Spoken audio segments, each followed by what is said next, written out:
Welcome to the Newsome MMA podcast, partnered with Concussion Pro 1, the world's first dedicated concussion supplement. I'm your host as always, Newsome, with my co-host John, and tonight we're going to be breaking down UFC Buenos Aires in Argentina. How you doing tonight, John? Hey Dean, I'm very good, thank you. Got some mixed feelings about this card. I'm always enjoy having a fight card on. Always enjoy watching fights, as you know, but my Birmingham boy Tom Breeze unfortunately had to pull out. So yes, I'm gutted about that. Looking forward to watching him, and I'm gutted for him as well because I know how hard he's trying for this one. But I'm sure we'll come on to that when we get to the that fight later on. But yeah, looking forward to talking to fights as always. Yeah, it sucks for sure, and hopefully he'll be all right for March at UFC London. Hopefully. He probably wants to get on. I'd imagine so. Just before we go any further, I know it isn't something we do often, but I feel it's our duty just to quickly run over the Korean Zombie against Yair Rodriguez. We've witnessed history, man. MMA fans will be talking about this fight forever. So, what's your thoughts? I know you've got some strong feelings.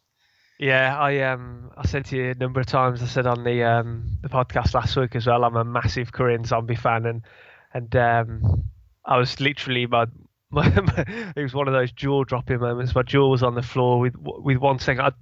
I think like everyone else, I didn't know what the hell had gone on at first. No. But when you look back at it, I've seen a lot of guys on Twitter and stuff saying that he didn't mean it and stuff like that. But for me, he definitely did mean it. He's renowned for his crazy techniques that he throws, and he's not afraid to throw caution to the wind. He's Rodriguez, and he definitely meant it for me.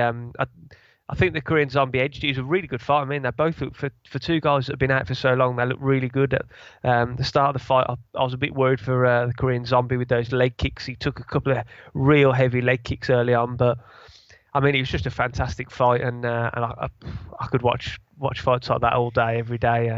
But yeah, it was unfortunate that someone had to lose in it, and especially the way that it went down. Because I mean, I think you kind of get two fighters. You get the fighters that we saw at the weekend when the klaxon goes for the last 10 seconds, and they'll stand there and they'll throw down, and even though they think they may be winning, they think they may be losing, they just want to go out there and put on 10 more seconds of entertainment for us fans. And then you get the other side of it where you have people not willing to throw caution to the wind and happy just to sit back for not even the last 10 seconds, sometimes the last round or so if they've coasted the previous two. But yeah, it was a spectacle. He'll go down as one of the for me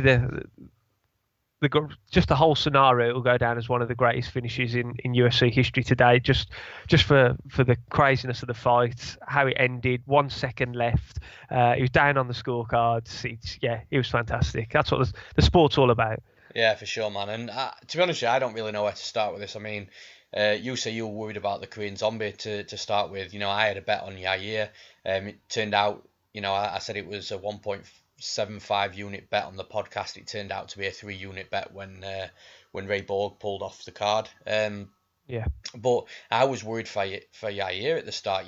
Everything that's said on the podcast with movement and speed and being in and out and just angles and stuff like that. He'd just thrown it all out the window, man. He was just standing right in front of Yair, and I said to one of the lads that I was with and watching it with at the time, I said, I'm really worried. I didn't expect Yair to be playing sort of a reaction game with him. They were both standing in front of each other.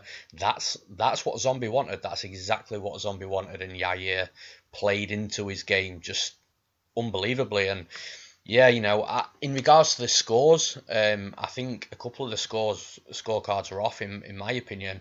In all honesty, I was watching the fight through a slightly different lens with me having a bet on it. But I anticipated a 3-2, 48, 47, whatever you want to call it, to either side. I personally had it to Yair. But that could be, like I said, looking through it in a different lens. But I certainly did not have Zombie winning 4 of those 5 rounds, obviously prior to the knockout. But the fact is he was down, he was losing the fight, and yeah, I agree with you as well when you said that you disagree with people saying it was lucky and fortunate and things like that. I think it's a 50-50 of two things. First of all, instinct. We saw throughout the fight, you know, when Yair was getting close and he was exiting, he was throwing some sort of spin attack, whether it be a spin back fist or a kick or a spin back elbow. He was throwing something when he was exiting, and when he was defending. Now, there was an element of that in it for sure, but I definitely think I've watched it back, man, probably over 50 times. It's tough not to. And when Korean Zombie throws that left, his head goes over to the right shoulder of Yair, and you just see for a split second Yair's eyes clock where Zombie's head is, and then that's when it happens. And, you know, to connect it is one thing, to put somebody out with it is another. But that somebody being the Korean Zombie is crazy, man. He's called the Zombie because you can't put the dude away. You know, George Roop did it with a head kick, you know, many moons ago now. But man, like, it is crazy. You just quickly saying, with you said about the judges' scorecards, and you didn't have it as a 4 rounds to 1, or as some of them saw it. I'm with you on that. Some of the judging, I thought, on the evening in general was pretty terrible. It was disgusting, man. It was there's a couple of fights disgusting. early on. I'm trying to think. The violent Bob Ross fight. One judge gave it 30-27 to Trezano. Joseph Morales got a 30-27, I think, as well. And the problem is, a lot of these split decisions, right? I understand split decisions. I get them. I get there's a difference of opinion between 3 judges. Completely understand that. But something's wrong when 2 judges are scoring it 29-28 either side, and 1 judge has got all 3 rounds to a fight. All 3 rounds something's wrong in that sense. Could you call it one fight being a little bit off? Absolutely, you know, benefit of the doubt. But there was 3 or 4, I think there was 4 or 5 fights on the night where there was a split decision and 1 judge had 3 rounds to 1 fighter. And man, it's disgusting. And there comes a point where someone's got to be accountable for it, because, of course, you know, it's not just, you know, we can talk about it from our point of view, from a fan or from gamblers, but it's these guys' lives and the jobs that are on the line here, you know, and money as well. You know, if someone's on a 15-15 contract, you know, they could be losing £15,000 just because, or $15,000 just because, you know, a judge is, you know, inadequately scoring it wrong. And I don't really like to slam judges like that, but we've seen it so many times now and over the years, and it just seems that, to me, in my opinion, it's not getting any better.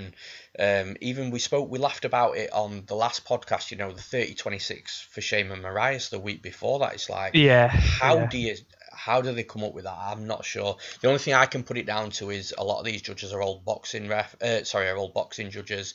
You know, maybe they're scoring it from a completely different standpoint. But yeah, I agree with you. The judging was off, and, you know, in my opinion, something needs to be done. But I don't think it ever will, because it's the commission that that produced the judges. If it was down to Dana White, I can categorically say that the judging would instantly be improved.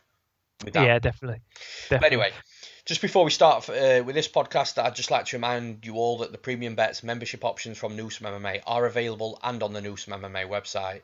You have options of a standard, bronze, silver and gold membership, and these memberships provide cheaper prices per fight card for those who commit to slightly longer terms, opposed to purchasing my picks individually per week. You can find all of these membership options at newsomemma.co.uk/premium-bets. That's newsomemma.co.uk/premium-bets. So without further ado, let's break down UFC Buenos Aires from bottom to top.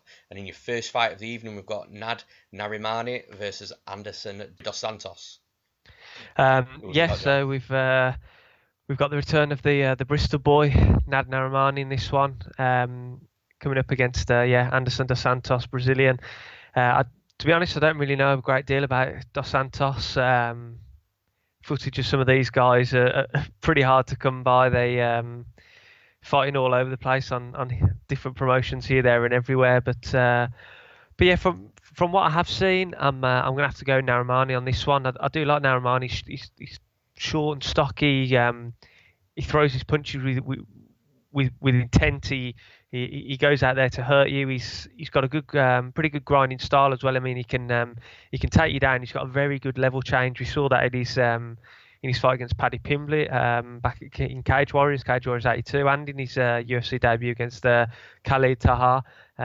He's got a fantastic reaction double leg, and his striking isn't bad as well. I mean, he sets up takedowns well with his striking as well. So Dos Santos, like I say, I haven't seen a great deal about him. He's coming in off the back of a 3-fight win streak. But from what I've seen of him, I think Narimani will be able to take him down and land his ground and pound, and like I say, he's got that good reactive takedown, and I just think he'll grind his way to a decision win in this one. So I'm going with Narimani to win the opener.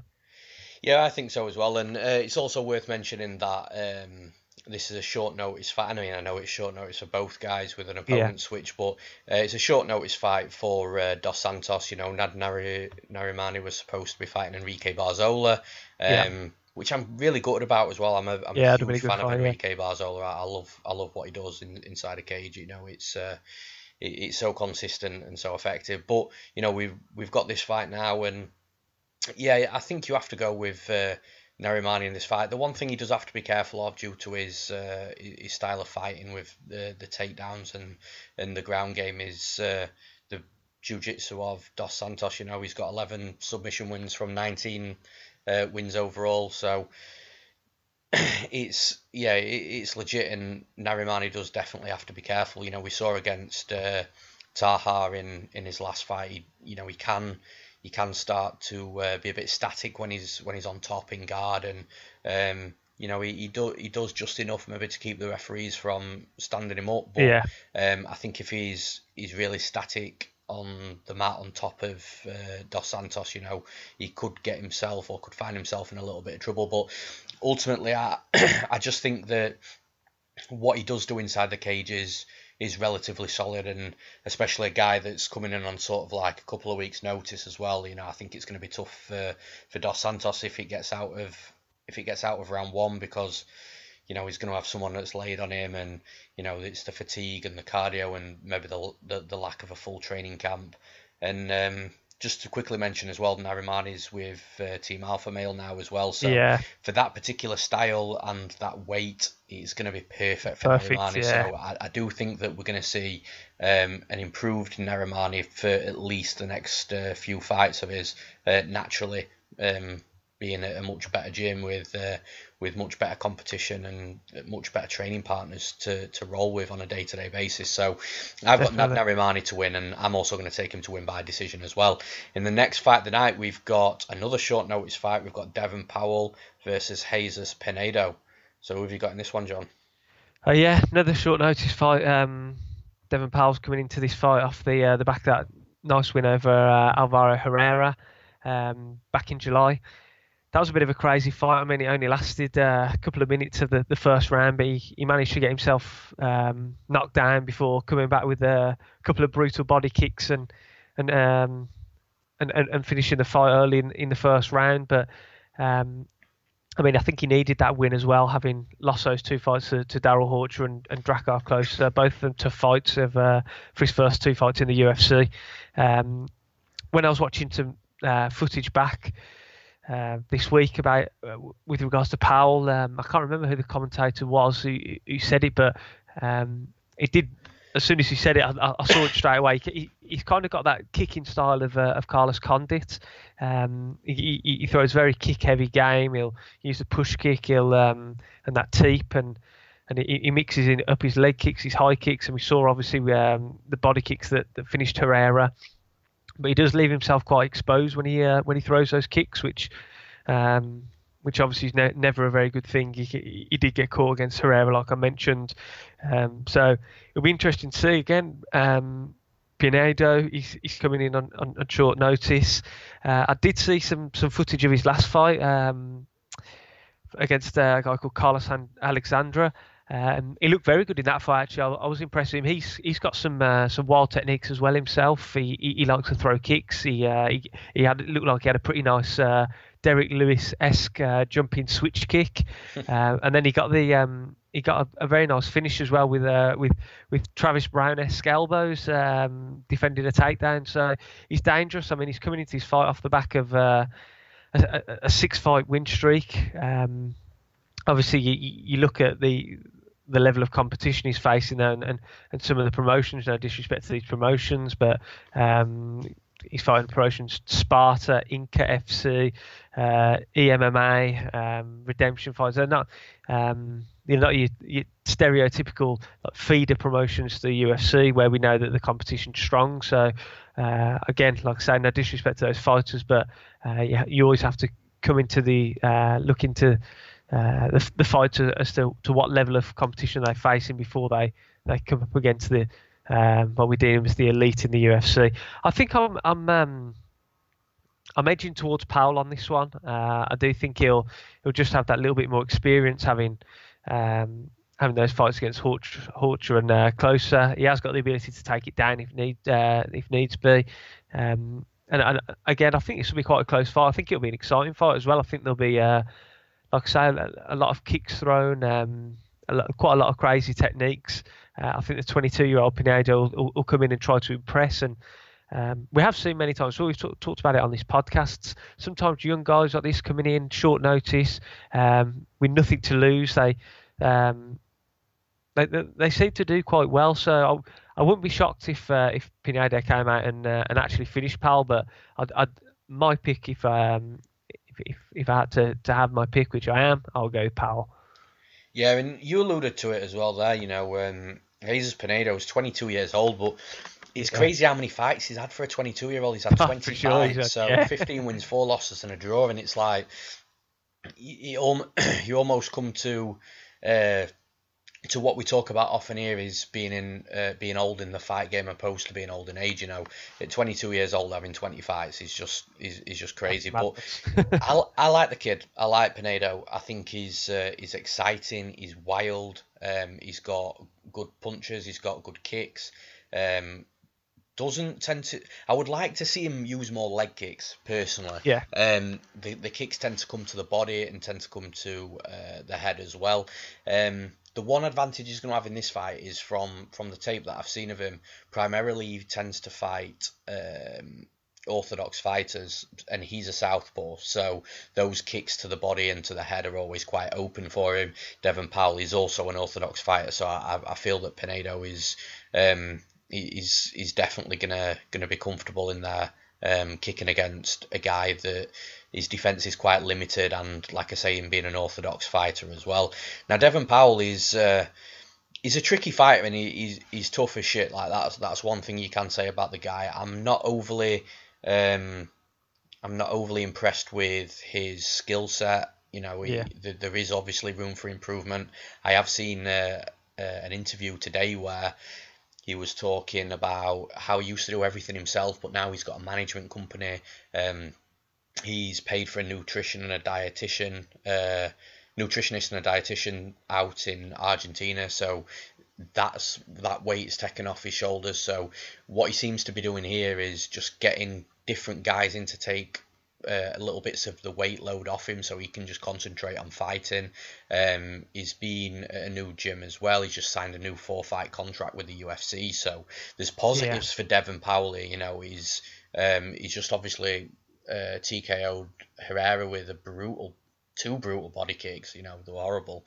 So there's a lot of positivity around Devin Powell right now, and I say it all the time. I said it about Sarah Moras in her last fight. He's sort of dangerous to bet against those fighters that just are genuinely happy. They're genuinely just concentrated and focused on what they want to do. Having said that, though, this fight completely depends on how Devin Powell deals with the pressure of Pinedo, because Pinedo is going to come forward. He is going to throw. He throws in combinations, mixes in his leg kicks and his straight shots straight down the pipe. And he's also got a sneaky good ground game as well off his back. One of those old school BJJ guys in regards to he'll get an arm out of nowhere off his back, and he'll look for the armbar, but then he chains it to triangles really well. He's submitted a couple of guys via triangle due to chaining from the armbar. Yeah. So really, really tricky guy on the mat. And also you've noticed that when he's on the bottom and his opponent passes into half guard or into mount, he instantly goes straight back to full guard, and he can do that really easily. And then from full guard, the feet come on the hips, then he starts throwing up the submission attempt. So he is very, very good on the mat, but then so is Devin Powell, and that's where Devin Powell will want to be. On top is where he'll be strong. He's a Brazilian Jiu-Jitsu black belt. So yeah, I like Pinedo. I think Pinedo's going to get the win. I think he might stop him as well, but you have got to be careful, like I say, because of everything going on with Devin Powell and surrounding his career right now. Everything seems to be good. I just feel that Devin Powell's best chance in this fight is to get on top and to get past the full guard and to stay there. And I think that's going to be quite a tough task because, like I said, Pinedo's tricky on his back, tricky on the mat, and on the feet. If Powell doesn't do anything to nullify Pinedo bombarding him with an array of attacks, then he's going to find himself stuck. He needs to angle. He needs to fire counters back whilst he's angling. He needs to just not get his back against the cage. Pinedo's also got a really good clinch game, got good knees from the plum clinch, and I just feel that there's a lot stylistically stacking up against Devin Powell in this fight. So for that reason, I'm going to go for Jesus Pinedo to defeat Devin Powell. Am I right in believing that Pinedo is coming up in weight for this? I believe he has. That's another thing that I forgot to mention actually as well. So that's another red flag surrounding it. He's normally a featherweight. He's coming up to lightweight. Now, you could argue that in this scenario, it's probably not as bad because with it being short notice, it's very unlikely that there's going to be a heavy weight cut for him, and he's 6 foot, the same height as Devin Powell as well. So I don't see him being undersized. The red flags here for me is a guy stepping up to upper division, up to lightweight for the first time in his career on the biggest stage in the world under the brightest lights in the sport. On short notice, does he carry his speed with him? What happens to his power? There's a lot of questions here that are going to be unanswered, and it's a worry for sure. The other side to the short notice as well, which has just triggered my memory, is Devin Powell supposed to have been fighting Claudio Puelles. Puelles pulled out, but Puelles is also a teammate of Pinedo, so from the coach's point of view, they've already been studying Devin Powell's game for one fighter. They just need to then translate that sort of strategy of training over to Pinedo. So for me, I don't think it's the worst short notice fight, and one that I don't think those red flags and question marks are that heavy on. But the fact of the matter is they're still there. Like I just said a minute ago, I'm going Jesus Pinedo to win. I think he'll stop him on the feet via TKO. Now in the next fight of the night, we've got the newcomer Laureano Staropoli versus Hector Aldana. So who have you got in this one, John? Again, we've got another newcomer, Argentina, Buenos Aires own. In fact, Staropoli. Again, this is another guy that was quite hard to find some footage of it. I found some footage of his last fight against the guy Carlos Alberto Bazan Rojas. And I have to be honest, when I was watching this fight, it really reminded me of remember when you used to watch the really old VHS fights of the UFC back in its early years. It looked like that. It was only last year. It was June last year, but it looked so old. It was in like an old sports hall, and the camera quality and stuff was that bad. It was like I'd gone back like 20 years or something. But it's quite hard to tell from what I've seen. What Staropoli, how he's going to fare in, like you say, in the grand stage of the UFC under the bright lights. I mean, he's coming into the fight off the back of a 5-fight win streak, and they're all finishes. I think there's 4 knockouts, TKO finishes, and 1 Kimura in his last 5 fights. So he's got finishing power, he's got finishing ability, but again, like I mentioned earlier on, it's the level of competition you're coming up against, and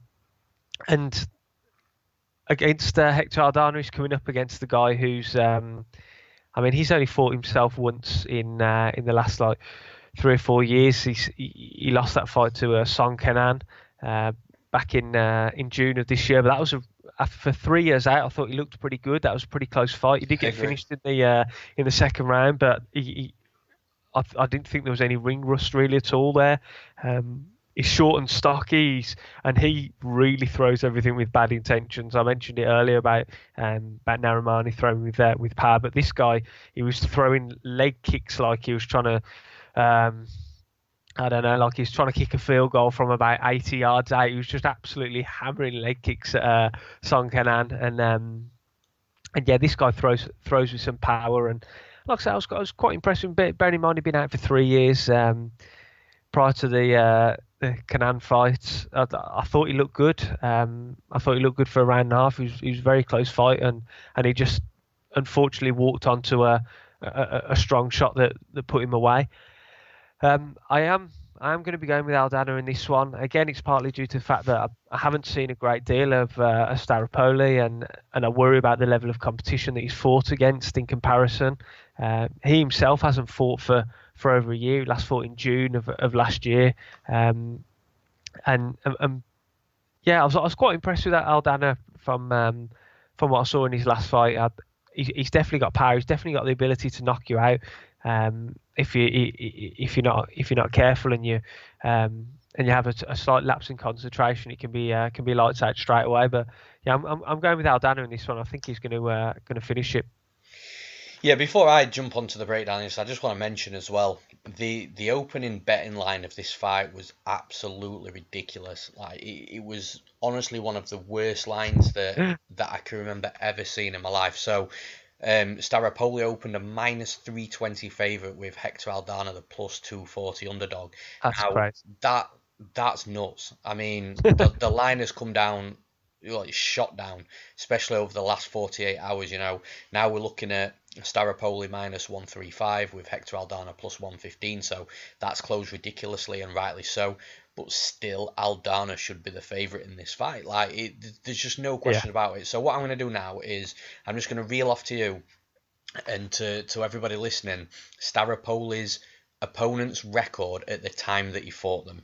So we've got a 6-5, we've got a 1-0, a 1-1-0, we've got a 1-0, an 0-0, a 4-0, which he lost to, the 4-0, an 0-0 debut again. So it's the level of competition he's been fighting is genuinely raw, like the rawest that you could possibly think of. And what I've done a little bit more digging into that, and those sometimes you can fight a debutant that goes on to be great. I understand that. So what I've done is I went through all his wins, and I've calculated the record of the opponents he's beaten, combined record as of right now, and it's 9-14.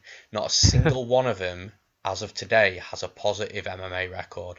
So wow. Do you see where I'm coming from with it? And when I've taped Staropoli, I don't think he looks that good. That's just my opinion. I'm entitled to it. I genuinely think the level he's at is very under par, especially. It's under par for, I think, maybe the regional scene. I know he's 7-1 and people might argue against that, but if he fought another 7-1 guy on the regional scene, he's probably not going to look as good as what he's looked at in his previous fights. But we're talking about the UFC here, so like I say, I don't think he looks on par with the UFC standard at all. His level of competition is also poor as well. So it's like you're suddenly wondering what he's doing in this spot. And in my opinion, I genuinely feel that he's only on this card because he's Argentinian. The UFC need Argentinian fighters to create that local buzz.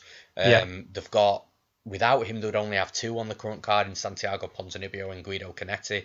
So they just needed Argentinian fighters. There's no point going to another country and not having any of the home country fighters fighting on a card. And unfortunately, Argentinian MMA fighters must just be hard to come by if they've only managed to get 3. So Yeah, I'm not overly impressed with Staropoli at all. Now, Aldana, on the other hand, I think he gets a lot of stick off people, and people say that again he's not very good and he should be on the regionals. Now, to some degree, I don't disagree, but what, like I say, when you're watching tape, the couple of fights that I watched the Song Kenan fight. Like you mentioned as well, he was out for 3 years before that fight, and he came out looking good. Yeah, Say what you want about Song Kenan, you can only beat what's in front of you and fight what's in front of you. Song Kanan's actually a pretty good fighter as well. He's not a bum or a jobber himself. He's a decent fighter.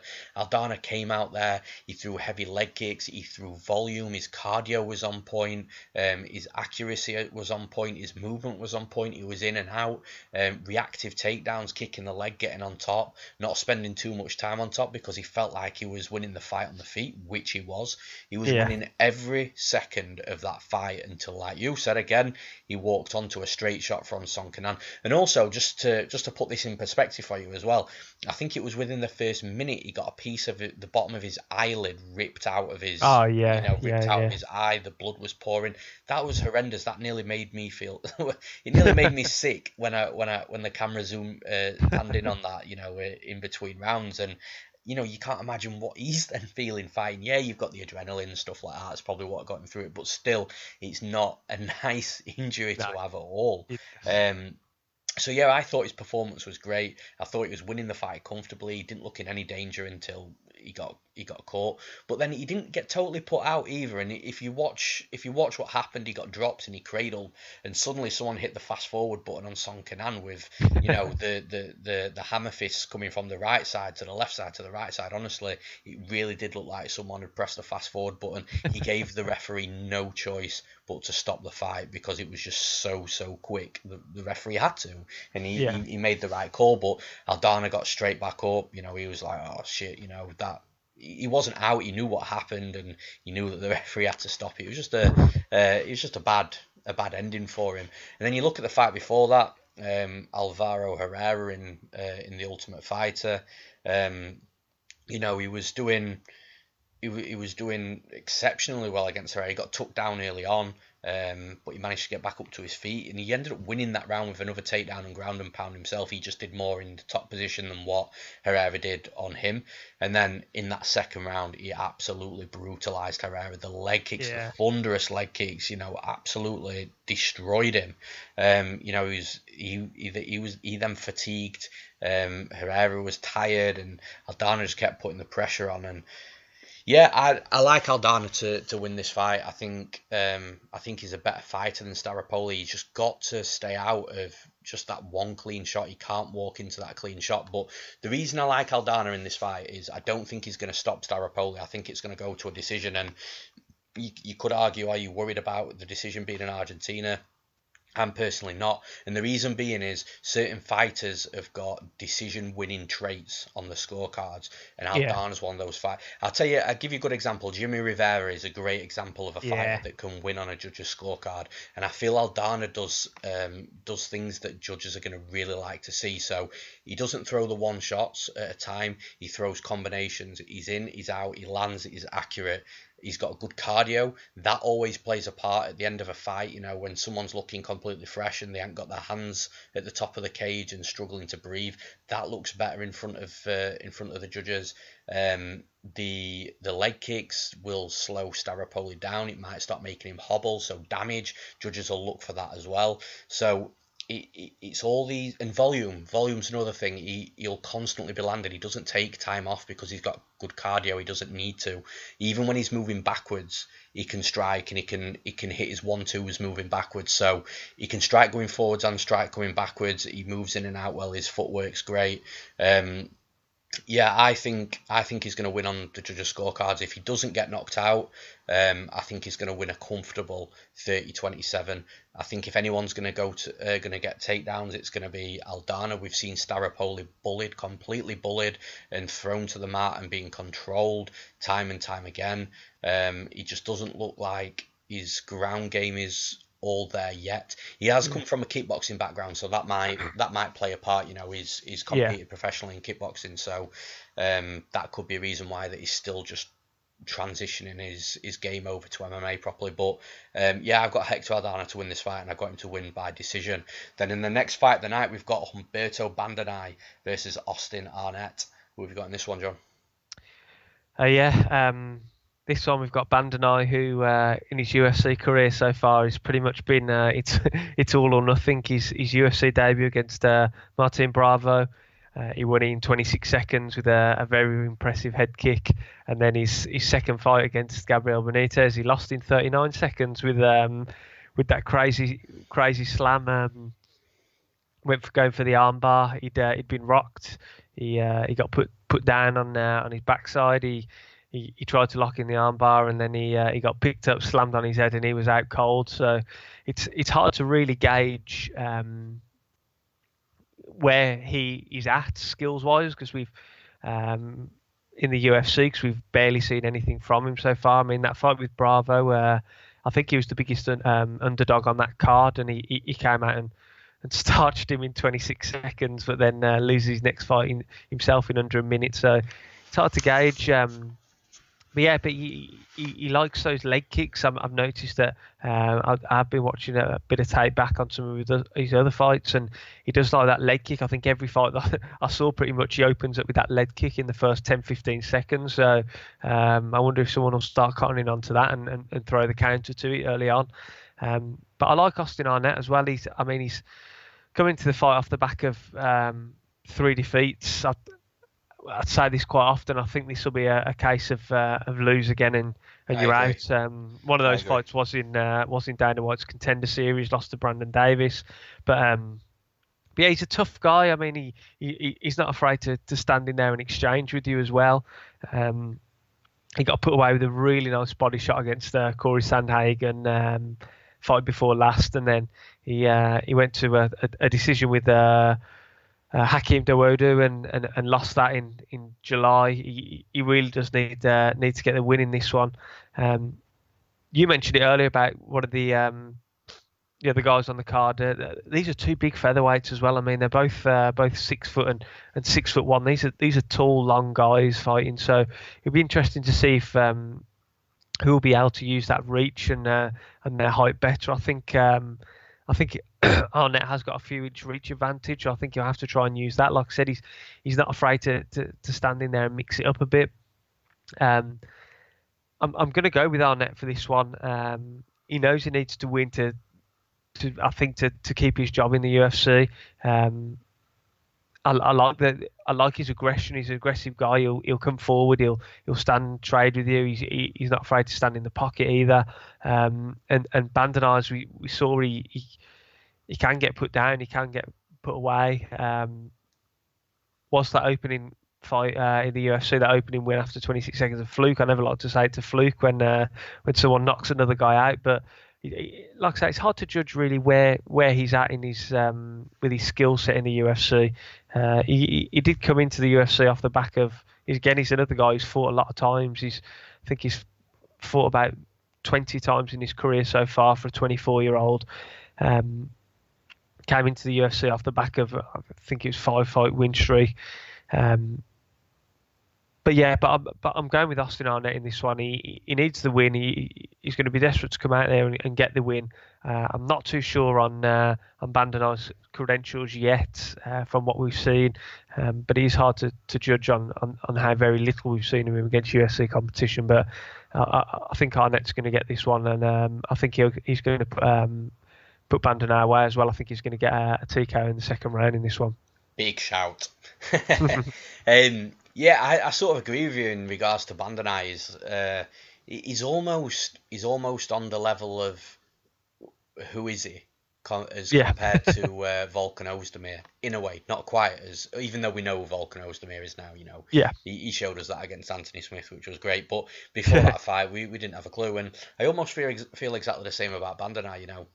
For the reasons you mentioned, he's coming to the UFC against Martin Bravo. You're right, he was a huge underdog in that fight. I can't remember his line, but I know Martin Bravo was about -350, so one could only assume that Bandanay may have been sort of around the +275, maybe +300 mark. So yeah, I think it was plus two something. So I remember the commentator saying, I think it was John Anik. He likes a good bet, doesn't he, John Anik? Yeah, sure. He was talking about it. I think it was plus about 270. I think 275. Yeah, yeah. So there or thereabouts. So yeah, a big underdog in that fight, and yeah, he absolutely sparked Martin Bravo clean out with the knee, and everyone's like, oh, this kid's great. But then he came in against Gabriel Benitez, and I thought that fight was going to be really fun and go on for quite a bit, be really entertaining.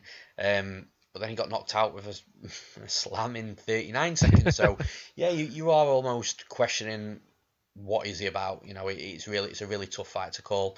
You look back at his regional scenes, he's an aggressive striker that loves kicking.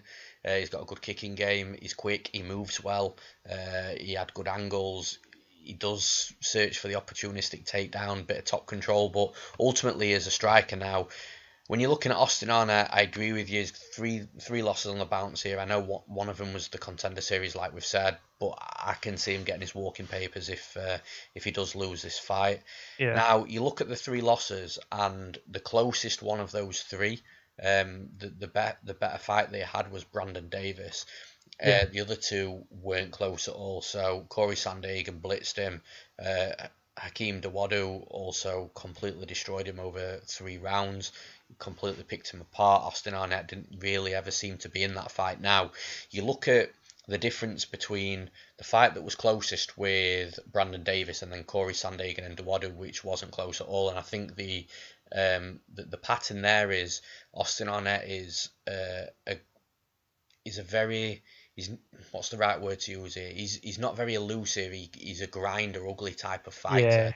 Yeah. Which he's great. I love the ugly type of fighters. I'm not I'm not dissing on the dude at all. But those type of fighters always tend to struggle against the creative, elusive, fast moving strikers, and that's what Bandanay is. I feel so. I think that if he loses this fight, which I think he will, when you're looking at the 4 fights that he's lost, the three of the 4 fights will be against strikers that are quick, accurate, move well, angle well, and just like I say, just really, really light on the feet. And Bandanay's in that category, so I'm going Humberto Bandanay to win. I think stylistically, Austin Arnett would prefer someone like Brandon Davis, which will grit it out, which will stay in the pocket and slug and clinch up and reverse positions on the cage, but a bit of back and forth like that. That's the type of fight that Austin Arnett, I think, will style in.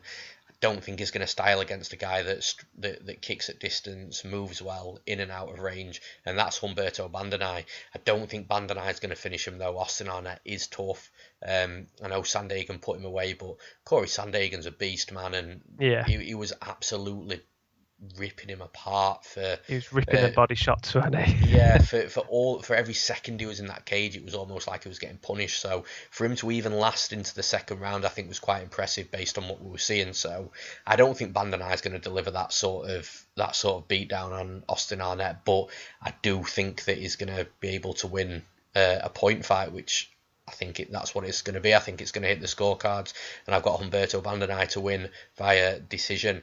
Now, in the next fight of the night, we've got a really interesting fight. It's Alexandre Pantoja versus Ulka Sasaki. So, who have you got in this one, John? Yeah, like you say, this is a really interesting fight. I'm really looking forward to this one. It's a bit of a strange situation, obviously, with the flyweight division, and it's pretty much guaranteed now that that's. Talk about the commentator's curse, by the way, as well. We recorded the podcast and I was saying, no, the flyweight division won't go. The UFC, they won't make that big decision. And then literally about an hour after we recorded the podcast, they axed the flyweight division. I was just like, what? You know what I mean? So. Yeah, absolutely great. To be honest, I was with you. It's one of those situations where when you axe it and you get rid of it, it's so hard to ever start it back up again.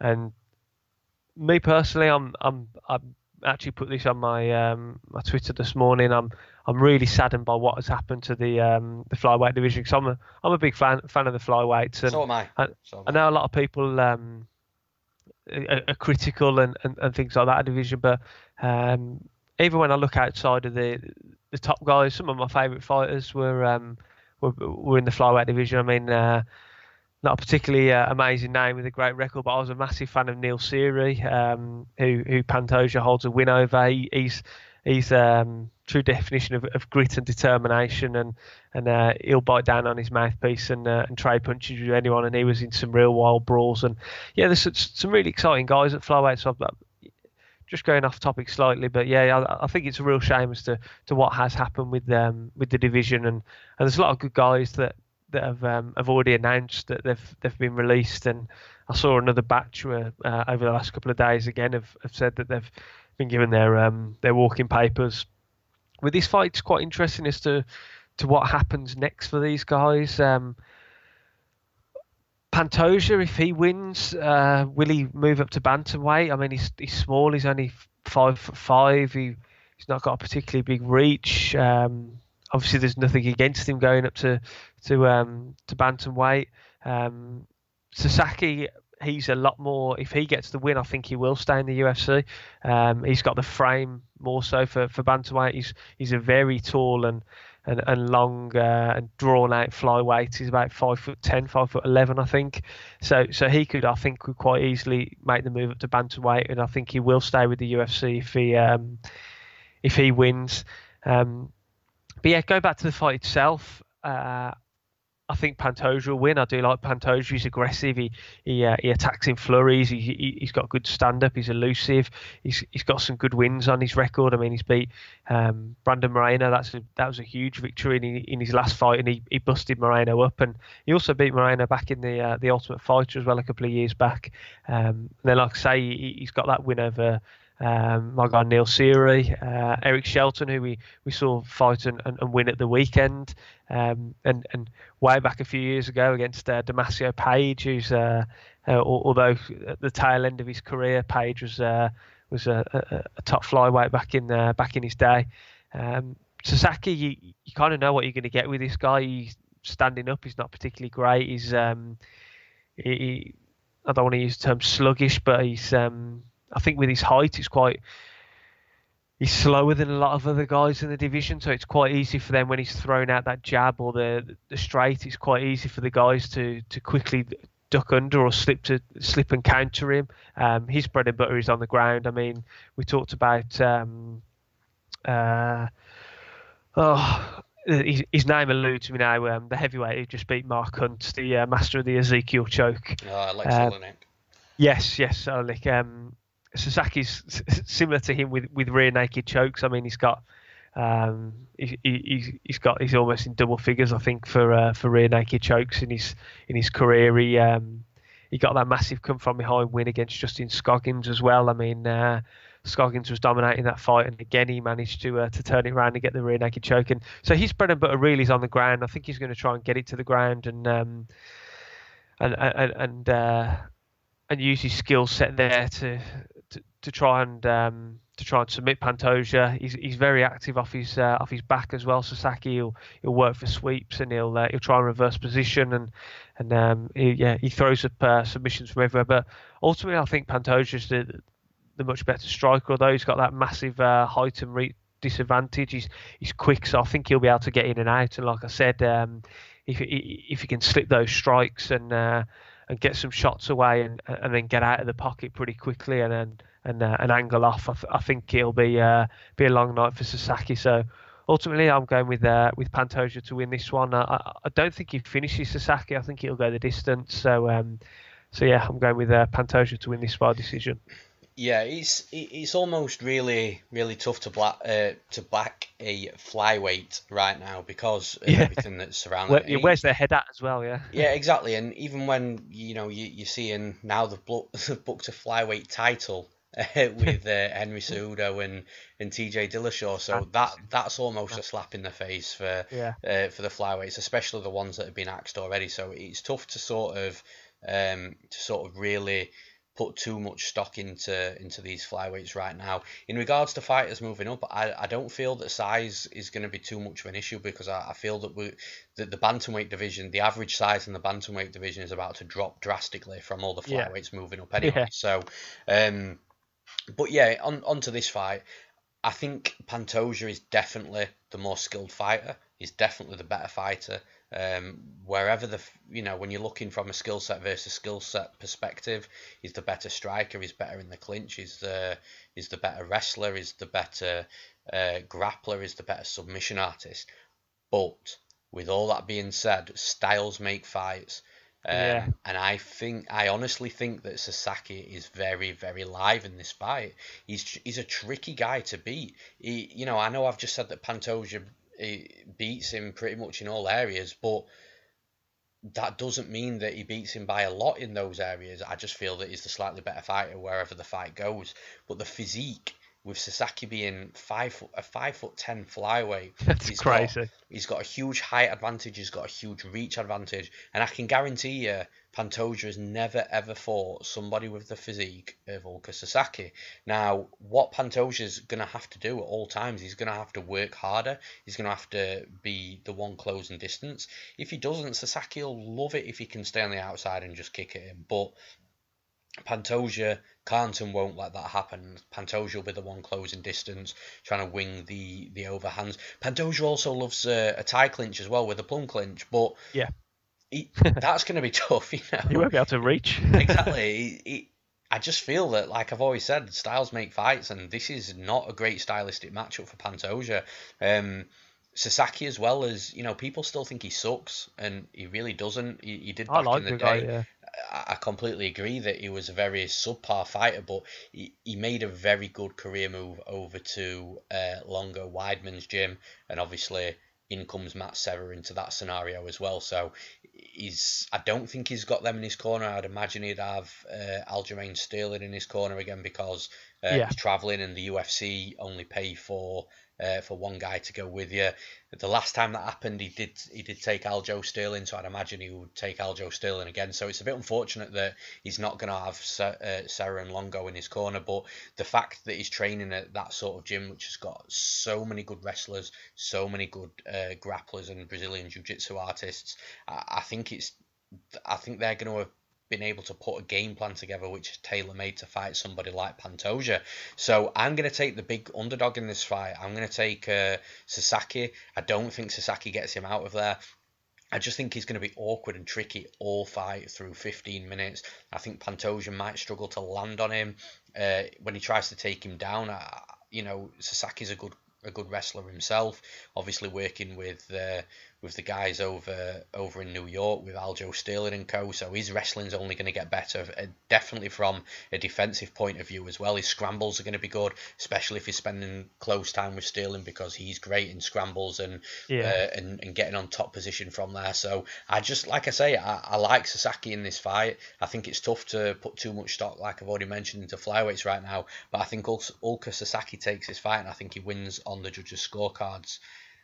Then in the next fight of the night, and man, I'm so pissed off at this fight. Like I've mentioned it a few times to different people that I talk to on MMA Twitter. We've got my number one all-time money train, Michel Prazeres, against Bartosz Fabinski, which if you were to sit me down and have a conversation and get me to explain to you the exact type of fighter that I love to bet on in mixed martial arts, Bartosz Fabinski will meet that. It's almost like you're talking to the police and you're describing the guy that's committed the crime, and then the police come up with a sketch. You know what I mean? It's that sort of scenario. You would listen to me and then you would say, oh, well, that's Bartosz Fabinski. I'm so pissed off that the UFC have made this fight, because both guys are absolute money trains and winners, and I would love to bet on them for the remainder of the career. But man, I can't believe they've put it together. It's a great fight, though. Like, looking past my obvious biased opinions, it's a great fight. It's great matchmaking. Who have you got? Yeah, like you say, it's two guys with pretty similar styles. That brutal swarming, blanketing style. We saw it especially in the Fabinski fight, his last fight against Emil Meek, where a lot of people were hyped about Meek, and Not I me. thought that the Meek was I thought that Meek was going to dispose of Fabinski, but man, Fabinski just kept grinding him, just ground him down to nothing, And you know who called that shit, don't you? yeah, you. I do. I think I was on the podcast for that one as well. I think I was special guest back in those days. But yeah, I mean, like Prazeres as well. Like you say, he's very similar. He's a short, stocky dude. He's my man. He's a very short, stocky dude. He's not just a bit of a short, stocky dude. And yeah, he's similar, man. He'll pressure you and he'll take you down. He'll hold you there. He's heavy on top. With these fights with guys who have such similar styles, do you sometimes think it's a case of they're just going to nullify each other's style and it'll go down just a straight kickboxing fight? In which case, I think I'd edge towards Prazeres in that. I mean, when you look at his record, he's 37 years old. He's 25-2. His two losses have come to Kevin Lee back in 2015 and Paulo Thiago back in 2013. And every other guy he's beaten. He's got some great names on it. Gilbert Burns, Josh Burtman, Mads Burnell. I know he's just signed back with Cage Warriors, I believe. But I was a big fan of his before he. Saturday. Yeah, he is. Yeah, he is. And then Zach Cummins. I mean, Zach Cummins a dangerous guy. I know he said he was depleted, and Zach Cummins is making that move up to middleweight now. But yeah, I mean, he's beat some real tough guys, but I'm going with Fabinski in this one, and I know he's the underdog going into this fight, but I don't know. He's got a height advantage and a reach advantage. So if it does come down to just a straight kickboxing, I know I said Prazeres is more skillful on the feet, but I could still see Fabinski just jabbing his way in and then clinching up. I think this is going to be a grinding fight. I think they're both going to be working for those takedowns. I think they'll both get takedowns. Will either of them gas before the other one? I don't know, but I think Fabinski is going to win this one. I think it's going to be a bit of an upset, and I wouldn't be surprised if he took Prazeres down and managed to stay on top of him for a round. He's very heavy when he gets on top of you, and if he can manage to do that early in the round, I think it'll be quite difficult to win that round from that position. So yeah, I'm going with the upset in this one. I'm going for Fabinski.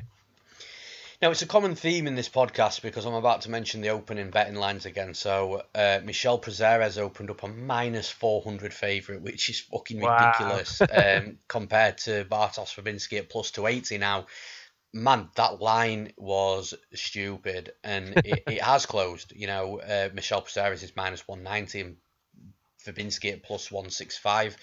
I still think that's wide. I still think that is a wide line, and I still expect that to close up. I think it'll close up mostly. I think maybe after the weigh-ins. I think when people have had a gauge at what these two guys look like stood next to each other, and who, you know, does Prazeres miss weight, because I know he's been forced up in weight, but still walks around probably like light heavyweight weight. I'm not even joking. He's 5'6". He's a little tank, isn't he? Yeah, absolutely. Well, he's a tractor, as his nickname suggests. Now, I honestly thought I was going to have a very difficult time breaking this fight down and picking a winner, but the more I analyse it and the more I think about the different scenarios and what could and couldn't happen, I do feel like I've got a pretty good read on the fight now. I'm going for Prazeres to win this fight. I think Michel Prazeres is going to do it. And there's reasons for that. So Fabinski's very limited in his overall game. What he does really well, and it's a very winnable style of fighting. And like I say, he's the type of guy that I love to bet on. He's got good takedowns. He's got heavy top control. But outside of that, I think Prazeres is better everywhere. And I'm not even saying that Prazeres is worse in those positions, what I've just spoke about either, for the advantages of Fabinski. But you look at Prazeres and Zach Cummins in the last fight, and that fight tells you a lot, because that was the first fight where Prazeres was forced to move up to welterweight. That was the fight where everyone was talking about the 5'6" guy versus the 6' guy, and the 6' guy also walks around at heavier than 205 as well. So people were just like, "Oh my god, it's such a ridiculous physical matchup." And then you saw him face off, and it was very apparent. And I actually cashed Michel Prazeres as an underdog in that fight, by the way. And just a quick a quick shout out to the judges in that fight. Again, a wrong decision. That was no way a split decision. That was a very, very clear 29-28. And there was an argument for a 30-27 as well. But yeah, so you look at that fight, and that fight gives you a good gauge, because Bartosz Fabinski probably walks around at about 205 as well. Bartosz Fabinski is also 6 foot. Now, what surprised me in that fight with Prazeres is a couple of things. Prazeres was landing on Zach Cummins, which tells me that he's an expert at closing distance, he's an expert at getting inside, but he's also getting back out as well. So his movement was surprisingly good at welterweight, and to a point, he was boxing Cummins up, landing good shots to the nose. Like I've just mentioned, just really busting him up and doing a really, really good job inside there. And then if that doesn't surprise you enough, he also took Cummins down 3 times as well. His cardio held up perfectly fine, taking down a huge guy. And I just see correlations here with Bartosz Fabinski, because I know MMA math doesn't always work and stuff like that, but when you're looking from a style versus style point of view, and you're sort of looking at Fabinski striking versus Zach Cummins striking, Zach Cummins is the far, far superior striker. He's not even close, and yet Prazeres had the better of him on the feet. So that tells me that Prazeres is going to be a better striker than Bartosz Fabinski. Then the one thing that worries me about Fabinski in this fight, and bear in mind I bet on him in Hamburg, I was there, I was watching it live, really loving the fight until this point happened, is the gas tank of Fabinski. Now, Fabinski gassed when he was winning the fight, when he was controlling the fight. And I spoke to Damien Brown a couple of months ago. He did one of these podcasts before you joined me as the permanent co-host. He guest spotted on here, and he was talking about, I can't remember which fight it was, but Damien Brown said that as a fighter, when you're winning a fight, you don't gas. It's only when you're losing a fight you start to really feel it. But Fabinski was completely the opposite way around there. He was winning the fight. He was controlling Meek. He was getting takedowns easy. It's not as if Emil Mek was really putting too much resistance in. So he was getting everything going his own way and very, very easily. Mek really wasn't making him work, but he still gassed. Like, he cuts a lot of weight to make welterweight. Yeah. He used to be a middleweight, and he was throwing middleweights about, and somehow he's managed to be able to cut down to 170, but I just don't think that that's good for his gas tank at all, and it definitely shows.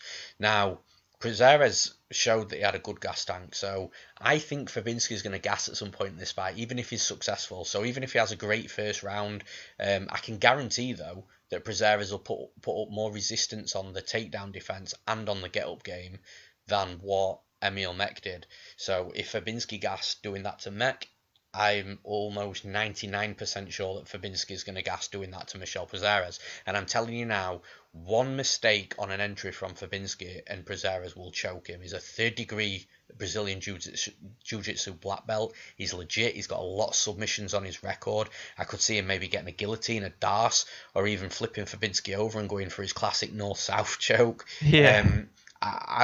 In regards to the grappling and the submission game, Prazeres also has a huge advantage. So he's got a huge advantage there. He's got a huge advantage stood up. For me, what's going to determine this fight is everything in between. So it's going to be the takedowns. It's going to be who gets on top. I actually think Prazeres isn't going to take Fabinski down. I don't think he's even going to bother, because he'll have such a huge advantage in the striking game. Bartosz Fabinski does have a good jab, and he does sit behind it when he's trying to set up his takedowns. But Prazeres, like I've already mentioned, is an expert in closing distance. He'll be able to get inside and he'll be able to land. And like I say, I think Fabinski will have a little bit of success in the takedowns, I think he will get Prazeres down, but I think he'll tire. And then when he tires, what you're going to start seeing is you're going to start seeing sloppy takedown attempts. You're going to see him shooting from further out than what he normally does. You're going to see Prazeres on the back foot just making Fabinski chasing and get frustrated. We see all those things quite often in MMA, and it'll get to a point where Fabinski is getting a hold of Prazeres and he'll have a good shot, but he's so tired he can't complete it, and Prazeres will just shake him off and start piecing him back up again. So I think Prazeres is going to knock him out. I like to say, I don't think unless Fabinski shoots sloppily and Prazeres decides to jump on a choke, I think Prazeres will box him up. And when Fabinski's tired, I just think he'll exhaust and he'll just drop from exhaustion, and the referee will jump in to save him. So I've got Michel Prazeres to win via TKO. Then in the next fight of the night, we've got Cynthia Calvillo versus Poliana Botelho. What have you got in this one, John? Yeah, I really like this fight. I like Cynthia Calvillo, Team Alpha Male member. I really like her style. She's wild. She throws caution to the wind. She'll go for takedown. She strikes in volume. She's aggressive. Her last fight against Carla Esparza was the only loss on her professional record. There was an argument in the fight before that against Jojo Calderwood that the fight may have gone in Calderwood's favour. I saw that to slightly Calvillo edged it, so I was with the judges on that one. But yeah, Calvillo's he's an exciting fighter. She's entertaining at this weight class, but I'm going to have to go there. Poliana Botelho on this one. I think she's physically stronger. She's physically more imposing. She's got power. She's got a very good takedown defense. I think she all her positive traits and her strengths really go against Calvillo's strengths and nullify Calvillo's strengths. So yeah, I do think in this fight that Botelho's she's going to be able to beat her up a bit on the feet, land more power shots. I think when Calvillo goes for the takedowns, I think she's going to be able to stuff them. I think she's going to be able to bully her around the cage a bit, and yeah, she's got a significant height and reach advantage. I think she's got a bigger frame as well, and yeah, ultimately, I just think I think it's going to go the distance. I can't see her finishing her, to be honest. Calvillo's a tough cookie. She's not easy to put away, but yeah, I think it's going to be a fairly comfortable unanimous decision in this one as well. I can see her just really with her physical strengths more than anything. Just having too much for Calvillo in this one. So yeah, I'm going with Botelho in to win this one via unanimous decision.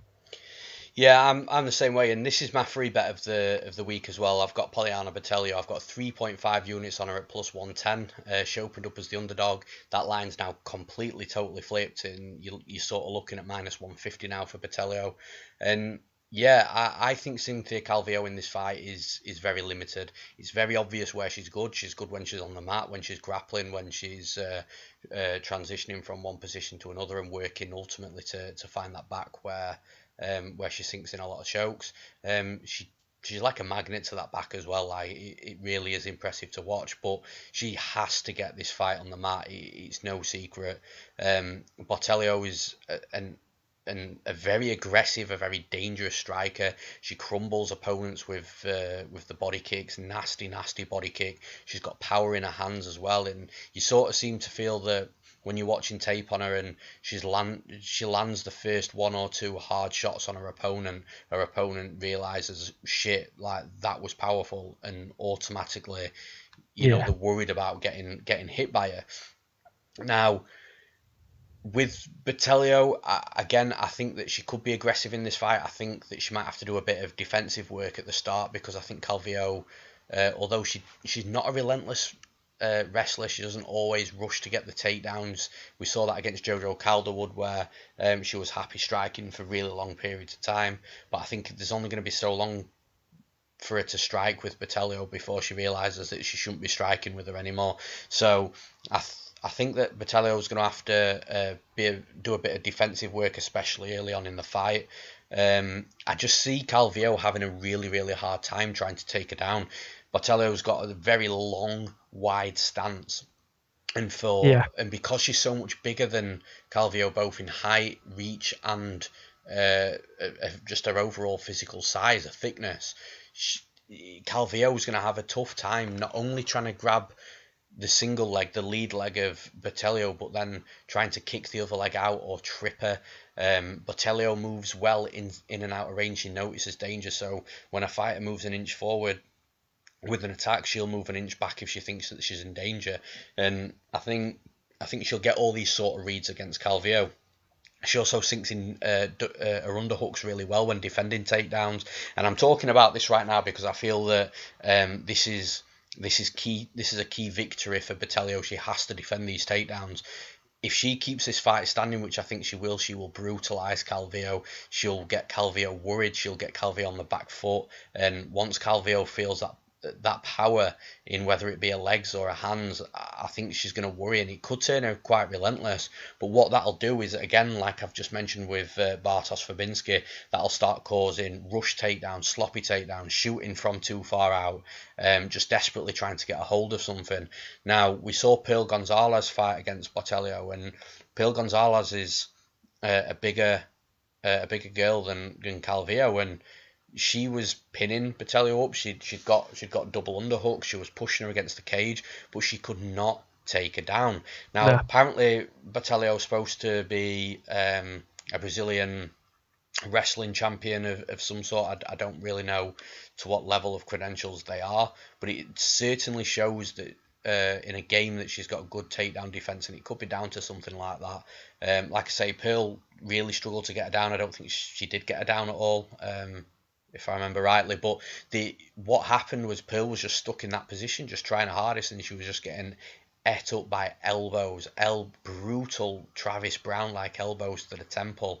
And, like I say, if Pearl Gonzalez is having that sort of trouble, I feel Calvillo will as well. Now, I do think Calvillo's takedowns are slightly better than Pearl's, but Calvillo's got a different type of takedown to Pearl. Calvillo gets that lead leg up, and then she starts trying to kick or trip the leg that's currently holding the balance up of her opponent, and I just don't think that she's going to be able to get Botelho down like that.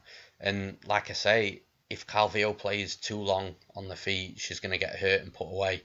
I don't know if Botelho does put her away. I'm a little bit unsure. I might, for the sake of the pick, I might just go a decision, because I feel that Calvillo will try and take her down quite a bit in this fight, but then just eventually, when that's not happening, it'll sort of start to demoralise her a little bit, and she'll sort of start questioning, and then the stand-ups will be longer periods, and I just think Calvillo could end up starting quite aggressive because she needs to, but then ending the fight on the back foot, trying to stay away from all of Botelho's strikes, and therefore just making herself not get put away by anything. So yeah, I think Botelho can win this fight, and she can, I think, as long as the takedown defense is good as what I'm saying, and the takedown defense does hold up in the fight, I think she'll win very, very comfortably. So I've got Poliana Botelho to win by decision, and just to reiterate, that's my free bet, 3.5 units at +110. Now in the next fight of the night, we've got Guido Canetti versus Marlon Vera. So who have you got in this one, John? Yeah, we've got another hometown guy in Canetti coming up against Marlon Vera in this fight. Another interesting fight. Canetti, he had that very long layoff as well. I know he's had a couple of fights back since that layoff, but he's only fought twice since 2015. That first fight he lost to Kyung Ho Kang in a crazy fight. He looked good actually in that fight. I know we mentioned earlier about I can't quite remember who we were saying looked good in it was It was Hector Aldana, wasn't it? Yeah, he looked good in his comeback fight after a long time, and Canetti did as well in this fight. It was a bit of a crazy back and forth, but he eventually got caught in a triangle late in the first round. He got back in the win column though in his last fight against Diego Rivas. Marlon Vera, I like Marlon Vera. He's a super tough dude. I mean, he's sneaky as well. We saw that in the win over Brian Kelleher with that armbar. Brad Pickett, that was a come from behind win. Brad Pickett was very unfortunate not to win that fight. I mean, he lost it very very late on in the third round. I think just about a minute left in the final round, and he got caught with that head kick and put away. But he was definitely unless the judges were the same judges that we saw in Denver, I'm pretty sure that Pickett was on his way to quite a comfortable victory in that fight. But from what I've seen as well, Vera's the underdog going into this fight. But I'm actually I'm going with Marlon Vera. Vera's the favourite.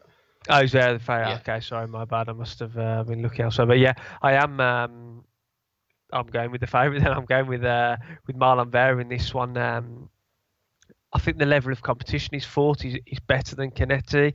I mean, when you look at Canetti's wins, Rivas is a good one, good win in his last fight. Hugo Viana as well back in 2015. But apart from that, I mean, he doesn't have many big name wins on his record. He suffered losses to, like I say, Kyung Ho Kang, Henry Briones, and then he lost twice in the Ultimate Fighter Latin America against Marco Beltran and Alejandro Perez. Marlon Vera, on the other hand, like I say, he's sneaky. He's another guy that throws caution to wind. He's not afraid to mix it up. I mean, he went the distance with John Lineker, Hands of Stone. His last loss, his last fight was a win against Waliji Buran, that nasty body shot in the second round. But his fight before that was against Douglas Andrade da Silva, and he's all the juice. Yeah. And he's another really tough guy. I mean, back-to-back fights against John Lineker and Douglas Andrade. He's a brave guy for accepting those two fights, and he's happy to stand and trade with anyone as well. I know I said this earlier on, but he's really not afraid to mix it up with anyone. And I just think he's a guy who's got a better skill set. He's got more options to win than Canetti has. I think on the feet, as we can see, he's got strength in his punches. That body shot put away Buran. The head kick against Brad Pickett. But he's also dangerous on the mat. Like I say, that Brian Kelleher armbar. He beat Roman Salazar with a triangle armbar, very nice triangle armbar. Henry Briones as well, back in the Ultimate Fighter Latin America, he won with that crazy up kick. I think Vera's going to win. So I think he's got more tools at his disposal to win this fight. He's more dangerous for me, whether it's standing or on the mat. And I think it's going to be a tough night for the local man Canetti. I'm going with Marlon Vera in this one, and again, I wouldn't be too surprised if we did see a finish in this fight and Vera put him away one way or another, whether it strikes to set up a submission or whether Canetti takes this to the ground and Vera locks on one of his sneaky submissions. But I wouldn't be surprised if we saw a finish late in round 2, round 3 in this fight. Yeah, I agree, and I was actually looking to bet Canetti in this fight before I started watching tape. He's a tricky guy, and he always seems to overachieve inside the cage. People write him off. He was quite a big underdog against Diego Rivas, and he won that fight. He was a big underdog against Kyung Ho Kang, a fighter that I'm really high on, and he rocked Kang in that fight. He was looking good in that first round, and Kang reversed Canetti's second takedown, if I remember rightly, and locked up a triangle from mount and then flipped him round. But even from then, Canetti picked up Kang. He didn't give up. He didn't quick tap. He picked up Kang in the triangle. He tried pressing him against the cage, maybe putting a lot of pressure on the midsection of Kang to try and relieve some of that pressure on the neck. Didn't quite work though. He ended up slamming him and tried getting out that way. That didn't work, and then he tried throwing shots to the head. That didn't work, and then he eventually tapped. So he didn't give up at all, and so yeah, there's a lot of things that I like about Canetti. Also, he's got a really good relationship with Team Alpha Male as well.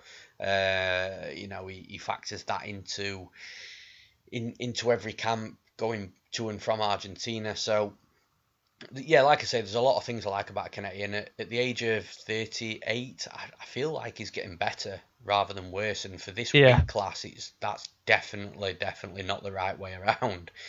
He should be at the tail end of his career. Also, he got popped by USADA as well. So again, factoring that in, and the fact he's old. For the weight, he should definitely be getting worse, but I don't think he is. However, when I watched the tape on Marlon Vera, you look at his last two losses, Douglas Silva de Andrade, you can take what you want from this, but you got a USADA exemption for that fight. He looks like an absolute brick inside there. So, like I say, take what you want. Even gassed out and then came back to life. Not a second wind. It looked like he'd started a fresh fight, on another night. And he was hitting Vera with some clean shots. Vera was taking them all. This is another reason why I don't think Canetti will knock him out. He was taking some really hard shots from Andrade, but he was landing some back as well. Even though he was getting busted up completely, he was still in the fight. He was still landing back. And then John Lineker, the fight before that, man, pretty much everyone in that division will get beat by Lineker. I don't even need to say any more than that. So you look at his last two losses, and like I've already mentioned, pretty much everybody will get beat by Lineker. And with a USADA exemption, again, take from that what you will. I think most fighters in that division will struggle against him as well. So I don't see those as bad losses. Now, the one thing, the one downfall to Guido Canetti, in my opinion, is he gets submitted a lot. He makes mistakes grappling on the mat that leads to him getting submitted as well. Vera is a good submission artist. He's got 6 submission wins out of 11 wins overall. He submitted Brian Kelleher with an armbar.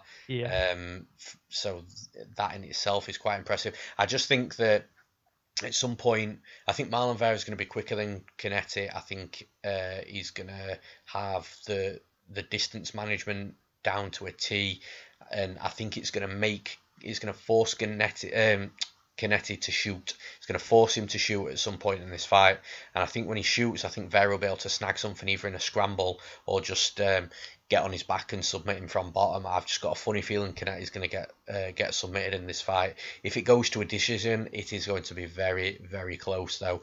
Initially I was thinking if it goes to a decision, Canetti definitely wins, but again, after watching tape, I definitely feel Marlon Vera can win a decision against him as well. So yeah, I think wherever this fight goes, I just see Vera having a slight advantage in most areas. So I'm going to go Marlon Chito Vera to win via submission. Then in the next fight of the night, we've got a short notice fight. Obviously, we've already spoke about this, touched upon it with Tom Breeze. I was really high on Tom Breeze in this fight against Cesar Mutanchi Ferreira, and yeah, unfortunately, he's not there. But now we've got Cesar Mutanchi Ferreira against the newcomer Ian Heinisch, who is a very interesting dude indeed. So who have you got in this one, John? Tough subject talking about this fight, like I mentioned earlier. Tom Breeze was scheduled to fight Cesar Mutanchi Ferreira, and yeah, I was the same as you. I was going to put some money down on Breeze to win this one. I thought Breeze would have really impressed, and that would have been his key to the top 15 of the division. He was a real late injury. Actually, I actually spoke to Tom. So I might have mentioned it before, but I used to train, and Tom Breeze was one of my coaches when I was training and competing, and I still speak to him quite regularly. And yeah, I actually spoke to him the day that he got injured. I messaged him to see when he was flying out, and all was okay. He was flying out a few days later, and then yeah, the news broke that he was injured. He's injured his elbow. He's not sure what the extent of that injury is yet. So we'll have to wait and see on that one. Hopefully March for the London card, but I know that his wife is expecting their first child in December as well. So whether that pushes the return back a bit, I'm not sure. But onto the fight at hand, we're lucky enough to keep Mutante on the card, and against Ian Heinisch. Ian Heinisch, I haven't seen a great deal of, but I know that he's thought of very highly. I mean, there's a lot of people very hyped that he's been called into to this fight at late notice. He competed on Dana White's Contender Series earlier in the year and got that nice elbow finish against Justin Sumter, and he fought in LFA as well. I believe he's the title holder there. LFA. He's only lost one fight in his whole career as well. He's a dangerous guy from what I've seen. He's dangerous on the mat. He's got a number of different submission wins, but he's also got power in his hands, and as we saw in that Dana White Contender Series with his elbows as well. Cesar Verheer is a veteran of the sport. I mean, he's been around for a while now, and he's fought some tough competition. When I interviewed Tom Breeze, he summed up his game plan pretty well. He uses those kicks, those capoeira kicks, and he sets up that double leg takedown and takes it down into onto the mat, which is his world really. He's a good high level black belt on the ground, and yeah, he's if you go to the ground with him, there's every chance that you're going to get submitted. He's wild. He's got a pretty wild style. He has been knocked out and finished a few times before, so I think he has curbed that wild style a little bit. He's a bit more cautious now. He's not overly cautious, I'd say, but he is more cautious than previously. But yeah, I think he'll try and kick from distance. I think he'll throw some spinning attacks, some spinning kicks, but then I think ultimately he'll shoot for a double leg. He's got a good double leg. He'll shoot for the double leg, and he'll try and work on the ground and work the submissions. Ultimately, from what I've seen, again, I have to emphasise that I haven't seen a great deal of Heinisch, so it's hard for me to give a truly accurate reflection on how the fight will play out. But from what I've seen, I think Mutante will be just too high a level competition at this moment in time for Heinisch. So I think Verheer is going to get the win. I wouldn't be surprised if it went the distance, but I also wouldn't be surprised if he catches him late on with a sub. I think as the fight wears on, I think it'll play into Verheer's hands, with Heinisch being the short notice replacement for Tom Breeze. So ultimately I think Verheer is going to win. I think it's either going to be a decision or it's going to be a late submission stoppage. Yeah, I agree as well. Now, if this was a full camp, I would be picking Ian Heinisch. Ian Heinisch is, from what I've heard, is a D2 wrestler.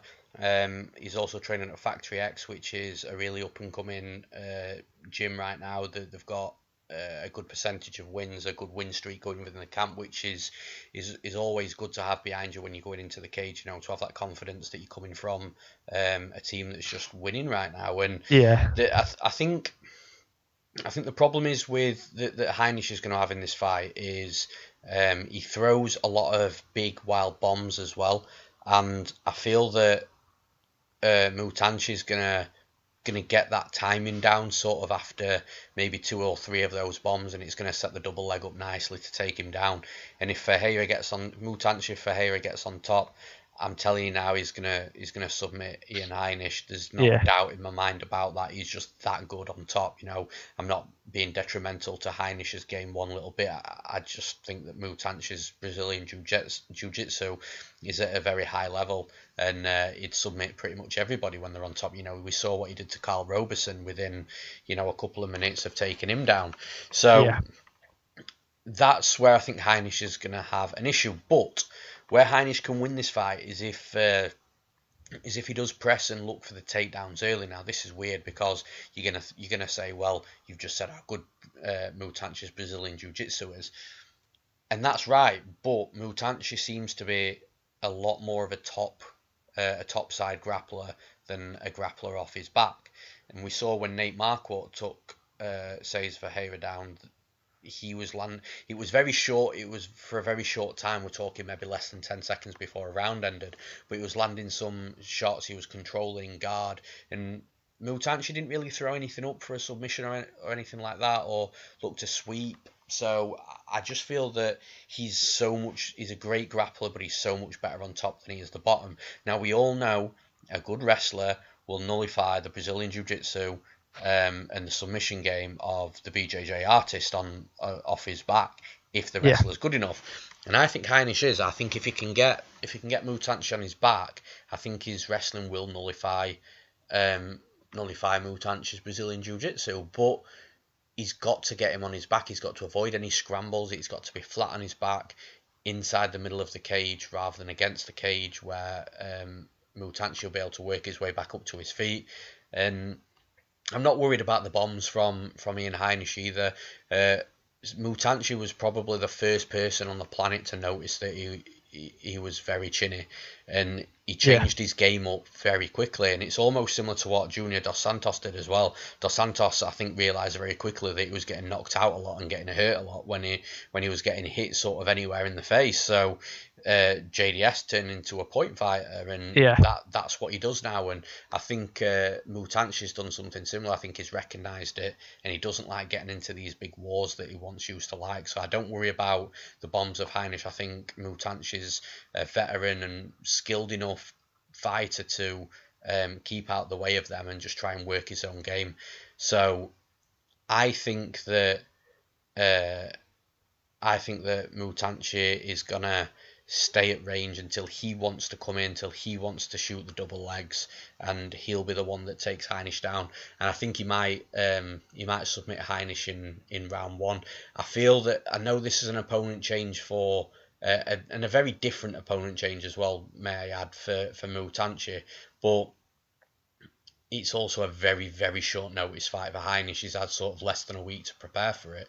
Yeah, I know he's still been training in Denver, Colorado with Factory X. I know he's been staying ready, but he's been staying ready from a general perspective, not staying ready for a legit Brazilian Jiu-Jitsu black belt. You know what I mean? So I think that Mutanchi is going to get the win. I think he's going to get the double leg takedown. I think he's going to submit him. So I've got Mutanchi to win via submission. Then in the next fight of the night, we've got Khalil Roundtree against Johnny Walker.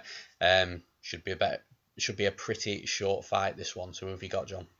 Khalil Roundtree, Johnny Walker, guys that are going to throw some hands. I think Khalil Roundtree got that win in his last fight against Gokhan Saki, the legend that is Saki, and he absolutely put him to sleep as well. I think a lot of people were shocked by that. I was shocked. Yeah, I thought that Saki was going to win that fight. So I was very shocked when he put him away just over 90 seconds into the first round. Most people know what Roundtree's weakness is, and that's his ground game. We saw that in his opening UFC fights against Andrew Sanchez and Tyson Pedro. But he has improved that, and although he's still not great with his takedown defense. I mean, he's got a lot better. He also seems to be a bit more patient in picking in shots, even though he does swing those wild bombs. He's dangerous, as we saw in his last 3 or 4 fights. He's very dangerous in the stand-up game. He got that victory over Daniel Jolly with the knees within a minute. Paul Craig he beat in the first round. Saki, like we've just mentioned. Johnny Walker. Again, a guy who's coming in from Dana White's Contender Series. He's dangerous as well when it's standing. So it's going to be one of those fights, and if you blink, you could miss it. Johnny Walker, you may know a little bit more about this than I do. I don't know a great deal about his background and his career, but from what I know about this guy, from what I'm looking at on the internet, from what I can see, he was born in Brazil, but he fights out of Southampton. Is that right? Yeah, I think so. Yeah, but he's also got an affiliation to an MMA team up in Aberdeen as well in Scotland. So Okay, I didn't know that far up. Like, yeah, it's pretty crazy when you look at where he's fought before. He literally has fought all over the world. Obviously, he fought at Dana White's Contender Series back in August. He got the decision win over Luis Enrique da Silva, but he's fought European Beatdown, UC MMA, Brave, Jungle Fight. Yeah, I mean, he fought at Peru FC, so he's fought all over the place. The South American regional scene, the European regional scene, and I'm glad that he's finally getting his shot in the UFC because at 14-3, and he's from what I've seen of him, he's an entertaining guy. It's I'm glad we're going to be seeing him on the big stage. Ultimately, I think Khalil Rountree is going to win this one. I think he's from what I've seen, he's got slightly more power in his hands, and if he can execute it, more than likely he's going to be lights out. So yeah, I'm going with Khalil Rountree in this one, and I think could be another first round finish. Yeah, I think it's going to be a really early fight, and I think it will be because of Khalil Rountree. Now, you look at Johnny Walker, his last fight was in the Brazil version of the Dana White Tuesday Night Contender Series, which was all kept very secret and quiet and under wraps, and suddenly then all the footage got released and all the results got released and things like that. So, but the fighter that he beat was Frankenstein da Silva, who'd got cut from the UFC, and a fighter that I actually thought might do quite well, but then sort of fell off a cliff a little bit. And he beat him by decision. Now, the reason it went to a decision is because Frankenstein took his shots, and then they both just tired out, and they just both rode it out. And Johnny Walker was the one that was just landing more volume and just doing that little bit more inside the cage. And that's a concern here because we also saw Khalil Rountree gas out really bad against Michael Alexichuk. That then got overturned because Alexichuk popped by USADA. But it almost seems that if a fighter comes with a little bit of pace against Khalil Rountree and ends up making it out of round one, then Khalil slows down. Johnny Walker also slows down. So if that happens, we could see a repeat of the Frankenstein fight where it just goes to a very slow decision. But Johnny Walker has got 11 knockouts out of 14 wins. He's aggressive, he's powerful, he's 6'5", so he's got a huge height and a huge reach advantage over Khalil Rountree. I mean, I say huge, Rountree's 6'1", but a 6'5" dude's a tall man. Yeah. And but what Johnny Walker does, because he's so physically big and he's got the record of knockouts and stuff, the records of a lot of knockouts and things like that, he's very aggressive. He comes forward throwing straight punches with absolutely no concern for his defence whatsoever. His hands are coming forward, his chin's right up in the air, and I'm telling you, I can see him doing that against Rountree, and I can see Rountree just coming over the top of one of his straight punches and just cracking the jaw of Johnny Walker and knocking him out. His defence is very, very poor. Don't get me wrong, if he catches Khalil Rountree, he could put him out, but I feel that Khalil Rountree's got a good chin. I'd just be very surprised to see Khalil Rountree knocked out, but Johnny Walker does hit hard, so if he does hit him in the right place, he will go down for sure. Khalil Rountree is just a better striker. His accuracy is a little bit better, his defence is better, his counters are better, and I think all that put together is just going to equal a knockout over Johnny Walker. So I've got Khalil Rountree to knock Johnny Walker out in round one. Now, in the next fight of the night, in the co-main event of the evening, we've got Ricardo Lamas versus Darren Elkins. Very interesting fight. Who have you got, John? Got Ricardo the Bully Lamas against the owner of the greatest tattoo in mixed martial arts in Darren Elkins. It's an interesting fight, this one. I mean, Lamas is in a bit of a strange spot now. I think it would be safe to say that he now occupies that gatekeeper spot for the featherweight division. I think his time of challenging for the belt is behind him. He's 36 years old. He's had a fantastic career, but he's riding the back of 2 defeats.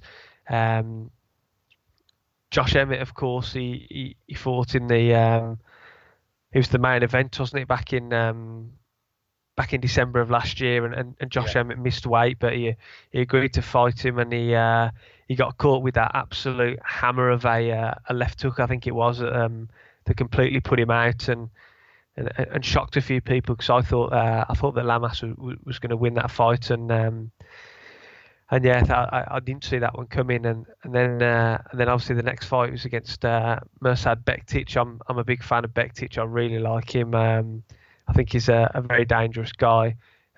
He's good all round. He's got a very heavy pressure style, which is very similar to Darren Elkins, in fact, and that's the reason I'm going with Elkins to win this fight. Elkins does hold a win over Bektic. I know MMA maths doesn't work. It's not really a thing, but Mirsad Bektic did lose to Darren Elkins, so only last year, and then obviously Bektic has got the win over Lamas in his last fight earlier this year. I think Lamas is on the decline. I could have swore at the beginning of this you said you had Ricardo Lamas. No. Well, if I don't recall saying that. If I did, I was meant to say Darren Elkins. Sorry, but yes, I'm a damaged guy. I like his heavy pressure style. Trying to a team alpha male now, and I think that's a perfect fit for him with the wrestling. Yeah, Lamas is. I think he's on the decline. Like I say, his time of challenging for the belt, all the top 3 in the division has gone. It's not to say he's not a dangerous fighter, though. He is still dangerous. I mean, he knocked out Jason Knight and submitted Charles Oliveira in the 2 fights before his 2 losses. So he is a dangerous guy. He's got strong wrestling credentials himself. So Elkins is going to have to work for those takedowns.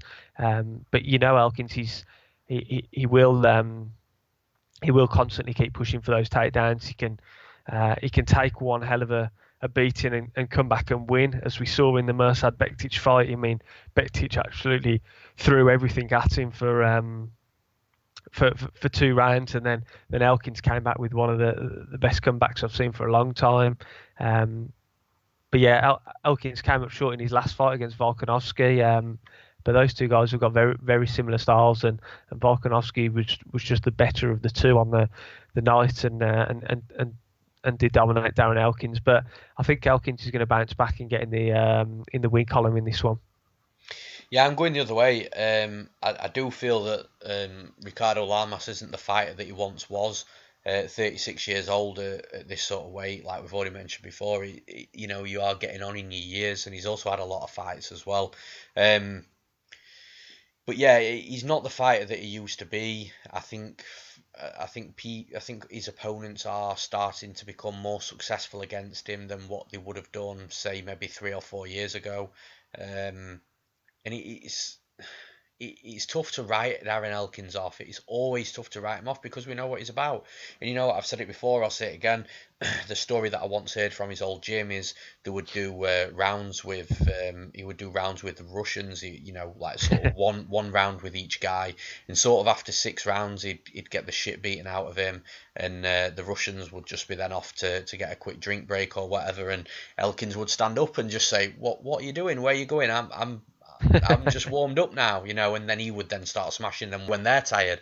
So that's the type of fighter that Darren Elkins is. His nicknames are Damage for a reason. So many blows to the head, brutal blows, brutal beatdowns. So that's going to catch up on you at some point as well. So make no mistake about that. Your chin you getting hit in the face and in the head will only take so much damage before it finally starts to crack. So we're going to see that at some point, whether it be this fight or not, I'm not sure.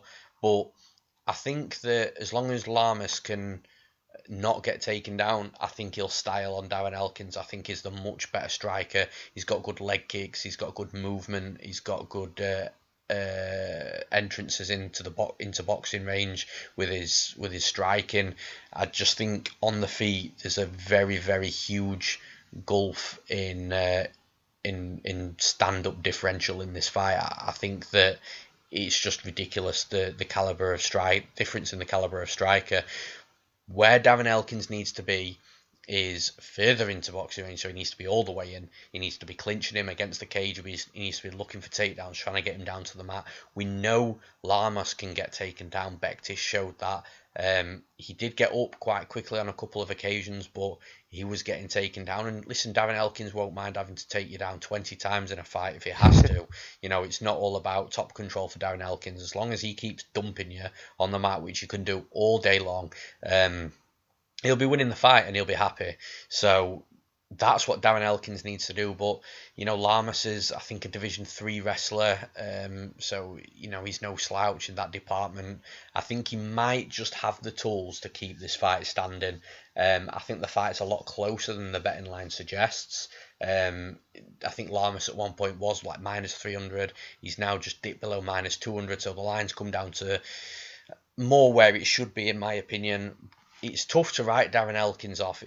Of course it is. But, I look at things from a stylistic point of view more than anything, because styles make fights. I say it constantly. And I just think Lamas is overall the better fighter. I think the wrestling nullifies each other. The pressure goes to Elkins, but the movement, speed and technical striking definitely favours Lamas in this fight. So I don't think Lamas is going to knock him out. I don't think that chin's going to crack just yet, but I'm going to go Ricardo Lamas to win via decision. And then in the next fight, in the main event of the evening, we've got Neil Magny versus Santiago Ponzinibbio. So who have you got in this one, John? Yeah, this is a really interesting main event, actually, and yeah, I'm looking forward to this one.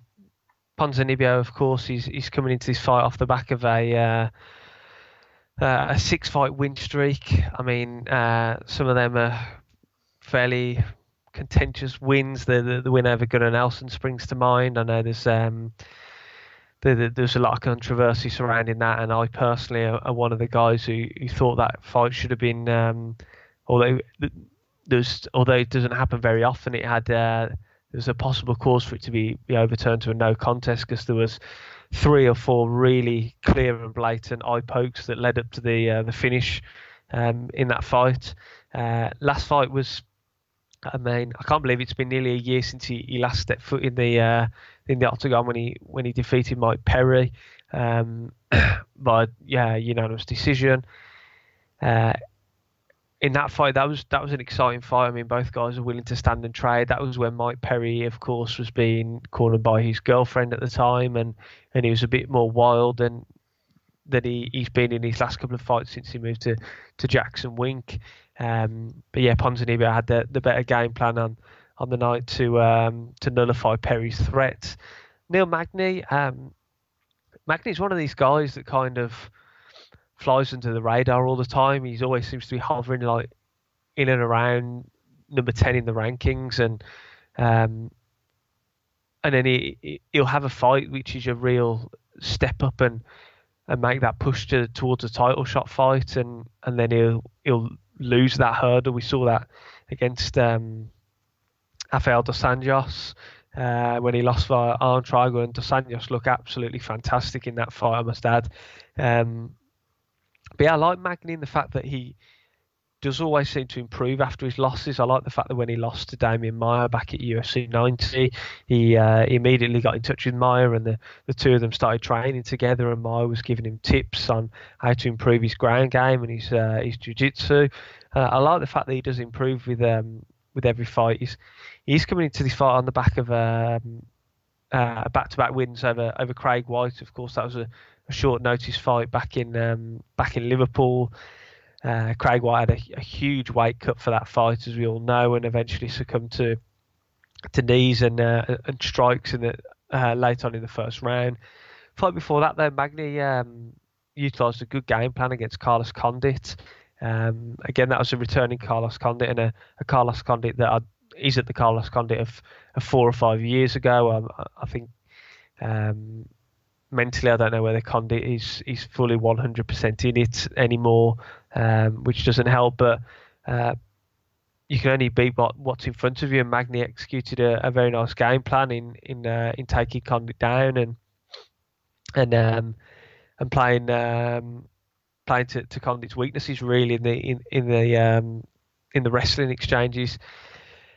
This fight, it's an interesting one, but I'm leaning towards Neil Magny in this fight. I know he's the underdog. Ponzinibbio is fighting in front of his home country as well, his hometown fans. Yeah.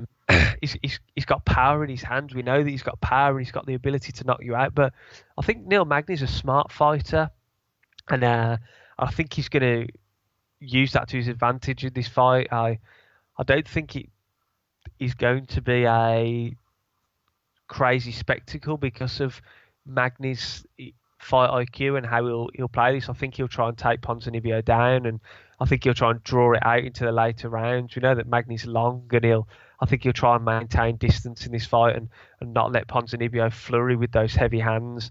And then if Ponzinibbio does flurry, I think he'll try and duck under and get that takedown and try and keep him on the mat and basically keep away from Ponzinibbio's strengths, which is the power in his hands. And ultimately, I do think this fight is going to go the distance.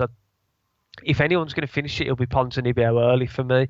But like I just said, I think Magny will try and nullify that, and he'll try to execute a game plan where he can keep away from Ponzinibbio's power punches and draw this into the later rounds. And I think Neil Magny's going to win this fight by decision. Yeah, it's a really close fight, and it's again another fight where, in my opinion, the lines are off. Ponzinibbio sort of hovering around the -300 mark, Magny sort of +260, and it really doesn't reflect how close this fight is going to be. However, this does seem to be a bit of a trend in this card between me and you, John, because we've gone the opposite way on most of these fights, and I'm going to be doing the same here. I was very tempted in betting Neil Magny and very tempted to tape him to start with, but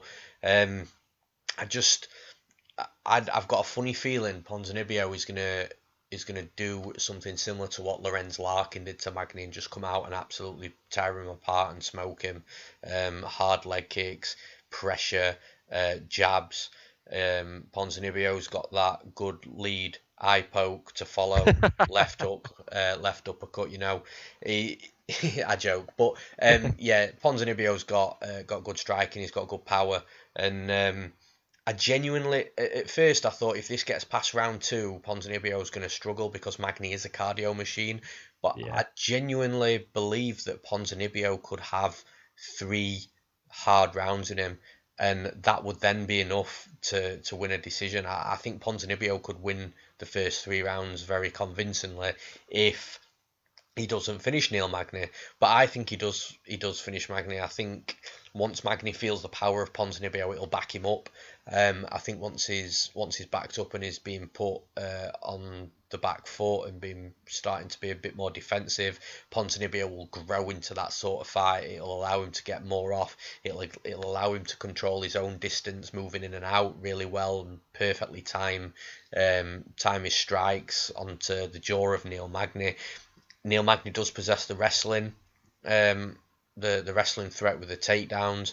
Ponzinibbio's got decent takedown defense. I know he's been taken down in the past by like Ryan LaFleur and stuff like that, but I don't think Magny's strong enough and relentless enough as what LaFleur was in that fight, for example, to take Ponzinibbio down at will in that way. He may score a couple of takedowns, but from then, I thought Magny might be able to submit him. But then looking back at his record, I don't think he's that much of a submission threat. So I just feel like, again, a lot of things stack up against Magny in this fight. He's definitely got paths to victory though, staying on the outside, staying away from the shots, pop shotting, fighting almost like you would expect out of Lyoto Machida, just completely being on the back foot and just staying very defensive for the entire fight, which he can do because he's got the cardio to do it, and he's got the reach and the length to do it as well. I think Ponzinibbio's too good at closing distance. He'll not be. He was a bit wary with Perry, closing distance. Perry had that power. He respected that of Mike Perry, and rightly so. Did a good job in that fight. but I don't think he has to respect Magny as much in regards to that strike. And what he needs to do is have his hands a little bit lower, risk taking the shots on the chin, which I think he can from Magny, but the lower hands will allow him to get the underhooks quicker if Magny shoots. So that's what I would expect to see out of Ponzinibbio, and if he does that, he can be a little bit more aggressive and come in and start landing his own shots. So I think Ponzinibbio gets it done early. I think he maybe needs a round though to figure the movement and the distance and the reach of Neil Magny. But I think in the second round at the end of the first round he'll start coming on a bit stronger. I think the second round will continue the way the first round ends, and I think he'll knock him out come that second round. So I've got Santiago Ponzinibbio to win via knockout. And that's all she wrote for the fight breakdowns, guys. So as we did last week, and as we mentioned at the start of the last podcast, John and I are going to be talking about our 3 key hot topics for UFC Argentina.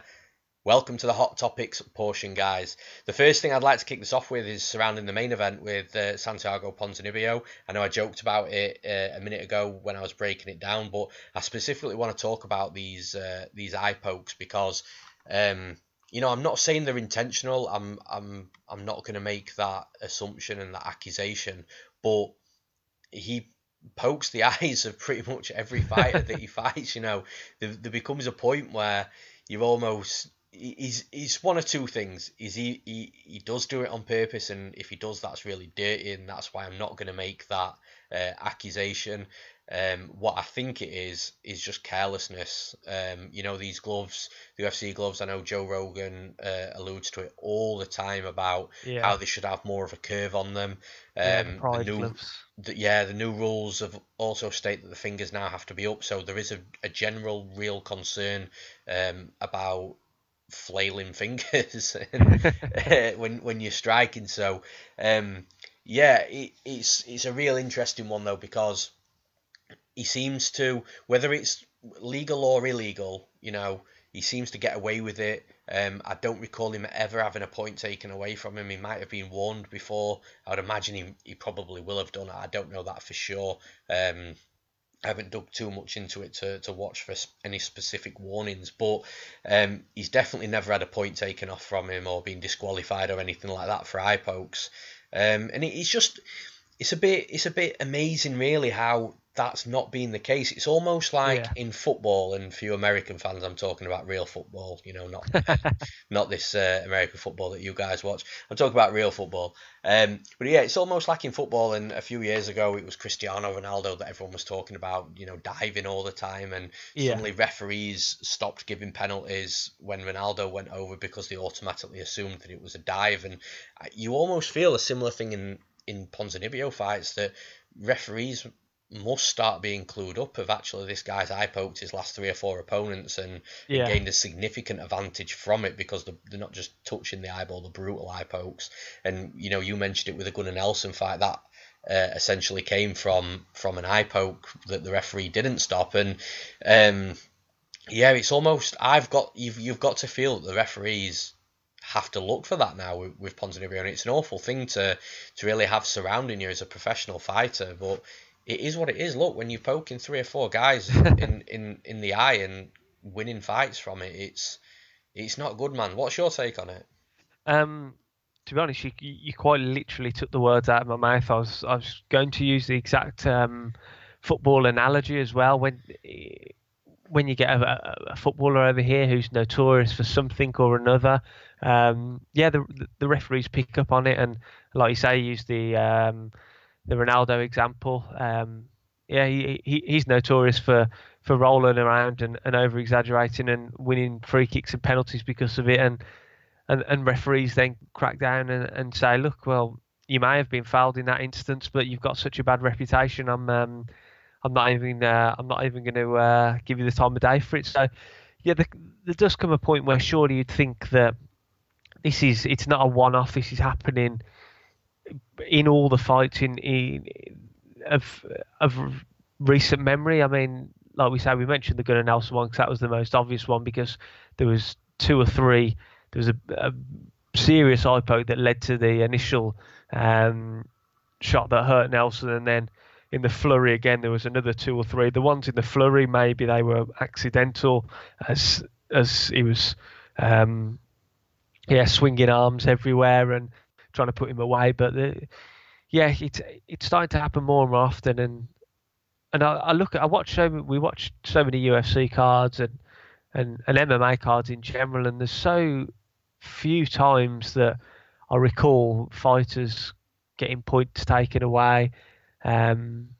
It's very rare, and although the new unified rules came in that stated that the fingers can't be extended and stuff, you still see it now, and I'm sure another guy who's going to be utilising it when he comes back into action is our friend Johnny Bones Jones. He's another notorious eye poker, and he's got very long arms, and he likes to just pretty much with a lot of his opponents, he just holds his hand on their face to keep them at distance, because he knows that they can't come in, and then as they try to move their face to obviously to break away from that grip, he's poked eyes, and he did it against DC, he did it against Glover Teixeira, he did it against Gustafsson in their first fight, if I recall, and there's got to be a point now where referees do have to start doing something about it.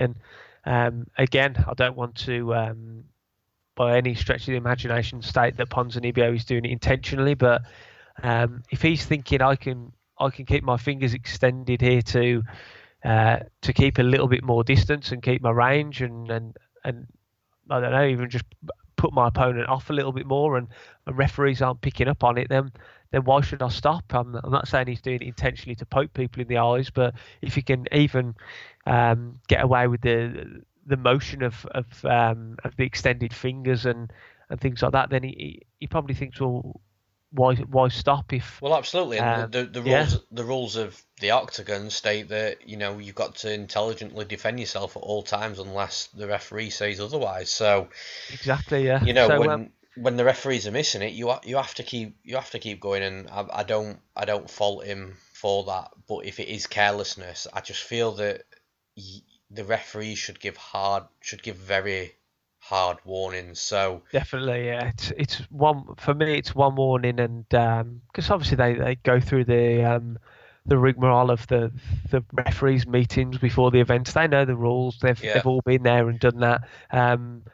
Groin shots, I think, are different because, especially when you're throwing that inside leg kick, and I don't think any male on the planet in fighting intentionally throws a groin shot. I just don't believe that for a single second. I don't as well. But one thing off the back of that as well, and I've seen this in a couple of fights this year, is fighters accumulating fouls in different areas. Yeah, because it's only one warning per area. They're getting away with, like, for example, if a fighter pokes somebody in the eye once, got a warning, pokes him in the eye again, and they get a point taken off him, that's 2 fouls and they've got a point.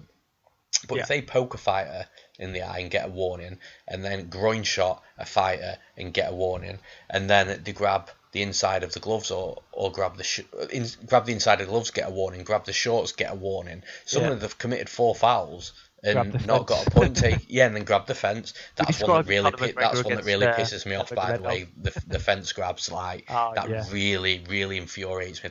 That's the one thing that really gets me. But yeah, I genuinely feel that warnings shouldn't be allocated in different areas and judged that way. I think that warning should be as a whole. So if you eye poke someone, you get a warning for a foul. You get the warning for the foul, not for the crime you committed. Does that make sense? Yes, yeah, I'm with you on that. I think apart from the groin shot, like you say, I don't think there's anyone out there who will intentionally go and kick someone in the gentle areas. Yeah.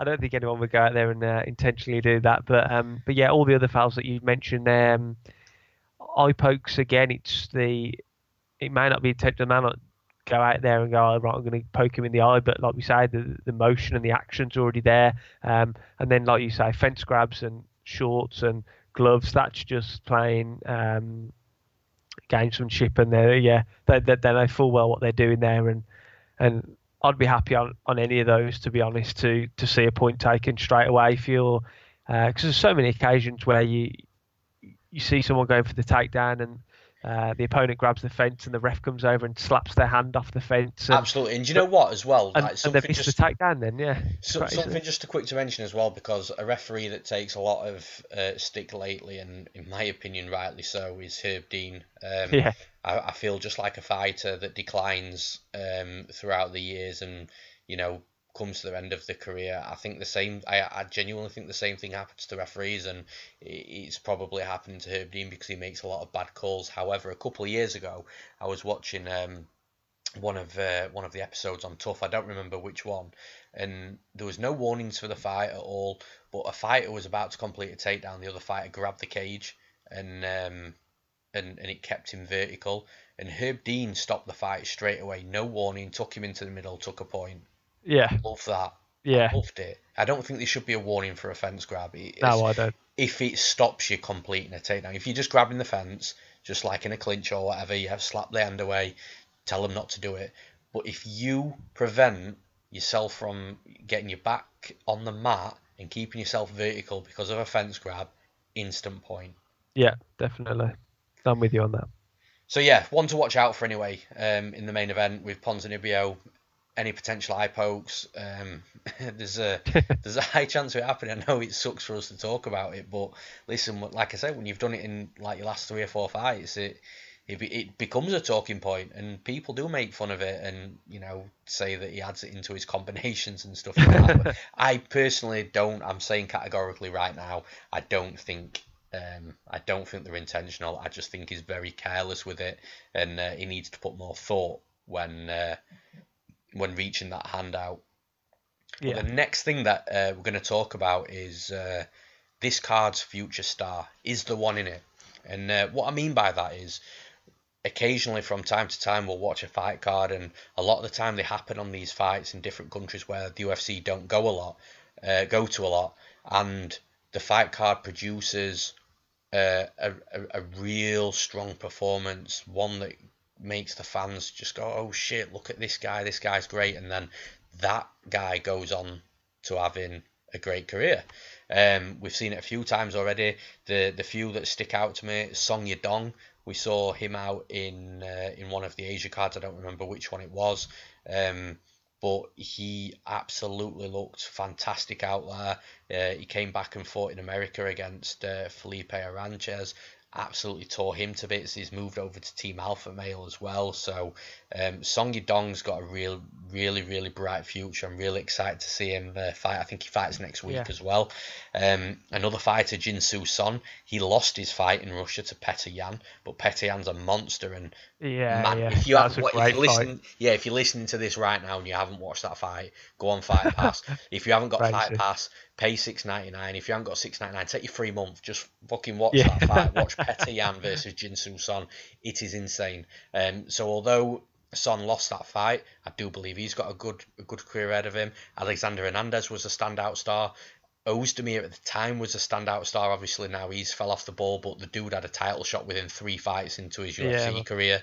Curtis Millender demolished Thiago Alves, and now he's potentially going to be a great star. Yan Xiaonan, the female fighter, also fought on one of the Asia cards. I don't remember which one. She's an absolute beast. She also fights next week as well. And the other one on my list, Do Ho Choi, who was from a South Korean card, the Korean Superboy, and he came into the scene, and he's touted to be a great star. So what you can see is every now and again we get these cards, and one guy or girl produces an amazing performance and gets touted to be something big and something exciting for the future. So is there anyone on this card in particular that you feel like that with, John? If there's not, there's not. It's just throwing the question out there because it's in Argentina. I don't remember the last time the UFC was in Argentina, if it was at all. Could be totally wrong about that. I just don't remember it. But it wouldn't surprise me if it was one of those cards, that's all. With all the names that you've mentioned, I'm in complete agreement. I mean, a lot of people look at these cards and There's so many fight cards nowadays, so many UFC cards as well in particular, that people look and think, oh, I don't know any of these guys. This is going to be shit, basically, Yeah. and they don't even give it a chance. That's why I watch every card. I quite often find that the cards with the lesser names, I should say, on paper, often provide more entertainment, and they do provide a platform for the stars of the future to come out and show us what they're all about. Looking at this card, and looking at the guys and the girls who are fighting, if there's going to be someone on this card for me that does do that, it's going to be down on the Fight Pass prelims, and it's going to be Pinedo. From watching his tape, he's an exciting guy. He throws some crazy techniques and things, and he'd be the guy for me that if you said you've got to pick one guy who this could be, who could be a potential breakout star, who could do something that everyone sits back and goes, wow, did you see that? And it's all over Twitter and Facebook and social media. And I think he's the guy on this card that can do that. I mean, I'm just looking at the card again now from top to bottom, and Johnny Walker, maybe he could do something crazy, but whether he'd be the type of guy that I think Johnny Walker's too defensively flawed, man. As I said in the breakdown, I would be surprised if I could see him knocking people out. I can see him maybe not Roundtree in this fight, but if he kept his hand up, he'd be a completely different fighter. It's just he doesn't. Yeah. You know. Yeah, blocks punches with his face. But yeah, for me, Pinedo would be the one. If there's going to be someone on this card, I think he's got the potential to be to maybe do something spectacular and get people talking. So yeah. So, but outside of him, I don't think so. I don't think there's anybody that I'd look at and say he's going to be a breakout star, or anyone who's maybe had a fight or two already in the UFC that I think this will be their fight where they push on to the real next level. I think for me personally, it could potentially just be him. Yeah, I've got two, but for different levels, and almost going along with what you've just said of using the scale of who's going to push themselves to the next level. So Jesus Pinedo was definitely the first I was thinking of. It could be a case with Son as well that we spoke about, who fought Petr Yan. You know, potentially a win or lose situation. We could be talking about Jesus Pinedo. Just having an exciting style. I do think he wins the fight anyway. But I'm just saying, if he does lose, I think it'll be a good fight, and he loses and people will still talk about him anyway. I think he's sort of in a win-win position being put on this card and on short notice as well. Like I say, exciting fighter. I really love his bottom game, like I mentioned in the breakdowns. The chaining of submissions on bottom, it's really cool to see. It's not something you see often enough, especially not compared to what we used to see. You know, the game's changed and evolved over the years, and then, like I say, his striking game is really aggressive. He throws kicks, he'll stay in there, he's got a good chin as well, so he'll take a shot to give a shot, and those fighters are always fun to watch. So Jesus Pinedo is the first one that I can think of, taking it from the level of being a complete unknown to being someone that people speak about, and that's a big jump. And the only other one that I can think of right now is my free bet, Poliana Botelho. I feel that when you're talking about going from one place to another, because people know of her, she's a -150 favourite now after coming in as an underdog. So people are obviously very aware of her skills, and she's already had 2 fights in the UFC. But I think that this is the named fight. Cynthia Calvillo with sort of Team Alpha Male. When Justin Buchholz left, she chose him as her head coach. Yeah. But the situation isn't as raw as what like TJ and Bang Ludwig is, so I do think that she goes back for little bits. But yeah, the name value and the fact that she's exciting herself. But I feel that if Botelho's going to do this and go from that one level to the next, she's going to have to finish it if she wants that level of progression. If Botelho comes out here and finishes Cynthia Calvillo, like TKO, Yeah. knocks her out. I'd be very shocked if it was a submission, but if it's some form of knockout, that will take her to the next level. People will then be. It's almost like Ketlin Vieira. Like people now talk about Ketlin Vieira as a potential future champion. I think if Botelho finishes Cynthia Calvillo, people will be saying, she's the one to watch out for. She's the one that's gonna go all the way into the top 5, top 3 contender, and then potentially get a title shot and potentially win the title. But like I say, there's a long way to go for that. So yeah, the two names I can think of is Pinedo and Botelho, jumping from the level they're at now to a much greater level. And finally, as we did last week, we're just going to discuss potential fights that could earn fight of the night, performance bonuses. So what's your thoughts, John? Yeah, for fight of the night, I can see Devin Powell against Jesus Pinedo being a great fight, but like we did mention last week, they don't tend to give fight of the night to the guys that are really early on the card unless it's an absolute wild fight that they just can't say no to. So looking at the card, I think Marlon Vera against Kinetic can be fun. Those guys both like to trade and exchange, and Vera's an exciting guy. The co-main event as well, I think Elkins against Lamas could be quite interesting. I think that has the potential to be fight of the night, especially if it plays out similarly to the Elkins and Bektic fight. So there's a couple of options, but I think personally, again, I think the Powell and Pinedo fight will be the most entertaining fight on the card for some reason. That just stands out to me from what I've seen and what we've talked about. But I don't think that's going to win the honours. I think it's I think it could be Lamas against Elkins actually for fight of the night. Performance of the night. It wouldn't surprise me at all if Roundtree got a knockout and gets the performance of the night bonus, or Ponzinibbio. Just looking to see who Sasaki possibly another submission. But yeah, those guys are jumping out at me. If we get a submission finish, it could be Sasaki, and he could pick a performance of the night bonus for that. I think it'll either be Roundtree or Ponzinibbio for if you're correct, and Ponzinibbio gets the finish early on, and I think it'll be him or Roundtree for a performance of the night bonus. Then I think it'll be Lamas Elkins for the fight of the night. Well, this is boring, and it's also the first time we're probably going to agree on something in a large scale on the card.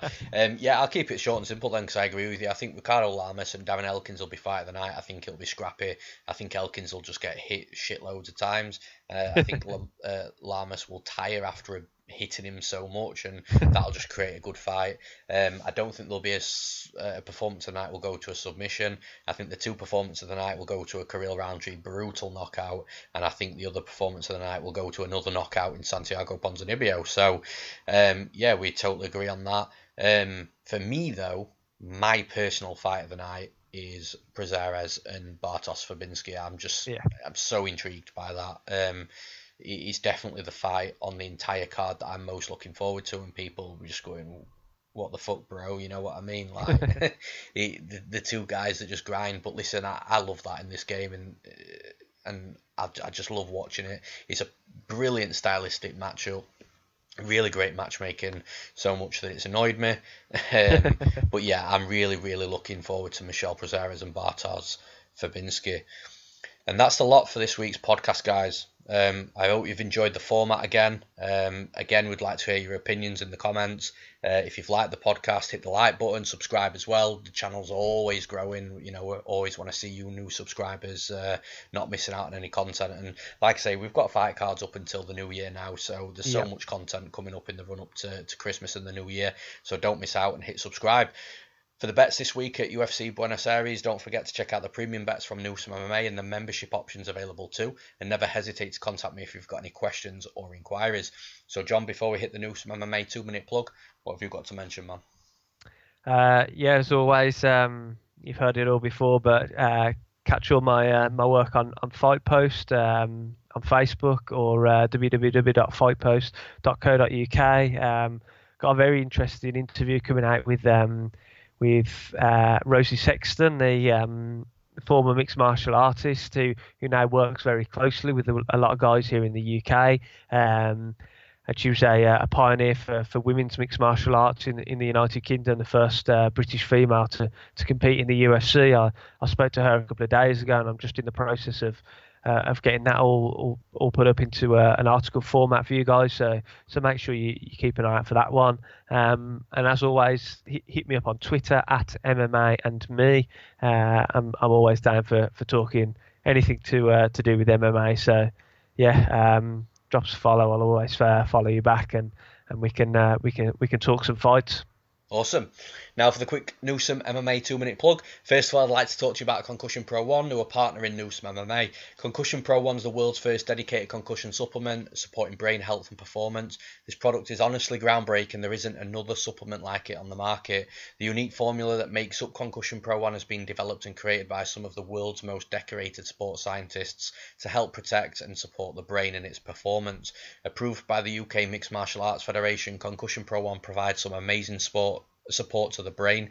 It increases mental performance, faster recovery from injury, reduced inflammation post-impact, improved neural protection, and much more. With professional athletes such as Alexandre, Mark Diakese and Scott Askham using Concussion Pro 1, you can already see how vital this product is, not only for MMA, but for all combat sports. You can find out more information by clicking on any of the banners on the Newsome MMA website, or go to concussionpro1.com. Secondly, please check out the sponsor of Newsome MMA, which is CBDLife UK. I'm always a great case study for CBD. In the MMA gambling world, people often talk about sweats and nerves as they're watching the fight that they've bet on fight. These feelings are absolutely real, and because of this, I vape CBD just to help me relax on fight night. If I'm honest, I didn't think it would make much of a difference, but it really does, and I'd honestly recommend it to anybody, especially you MMA gamblers. You can access the offers from my sponsorship by clicking any of the banners on the Newsome MMA website, and you can also get 15% off your first order by using promo code Newsome MMA. And that's it from us, guys. Enjoy the fights on Saturday night. Thank you and goodbye. Thank you and enjoy.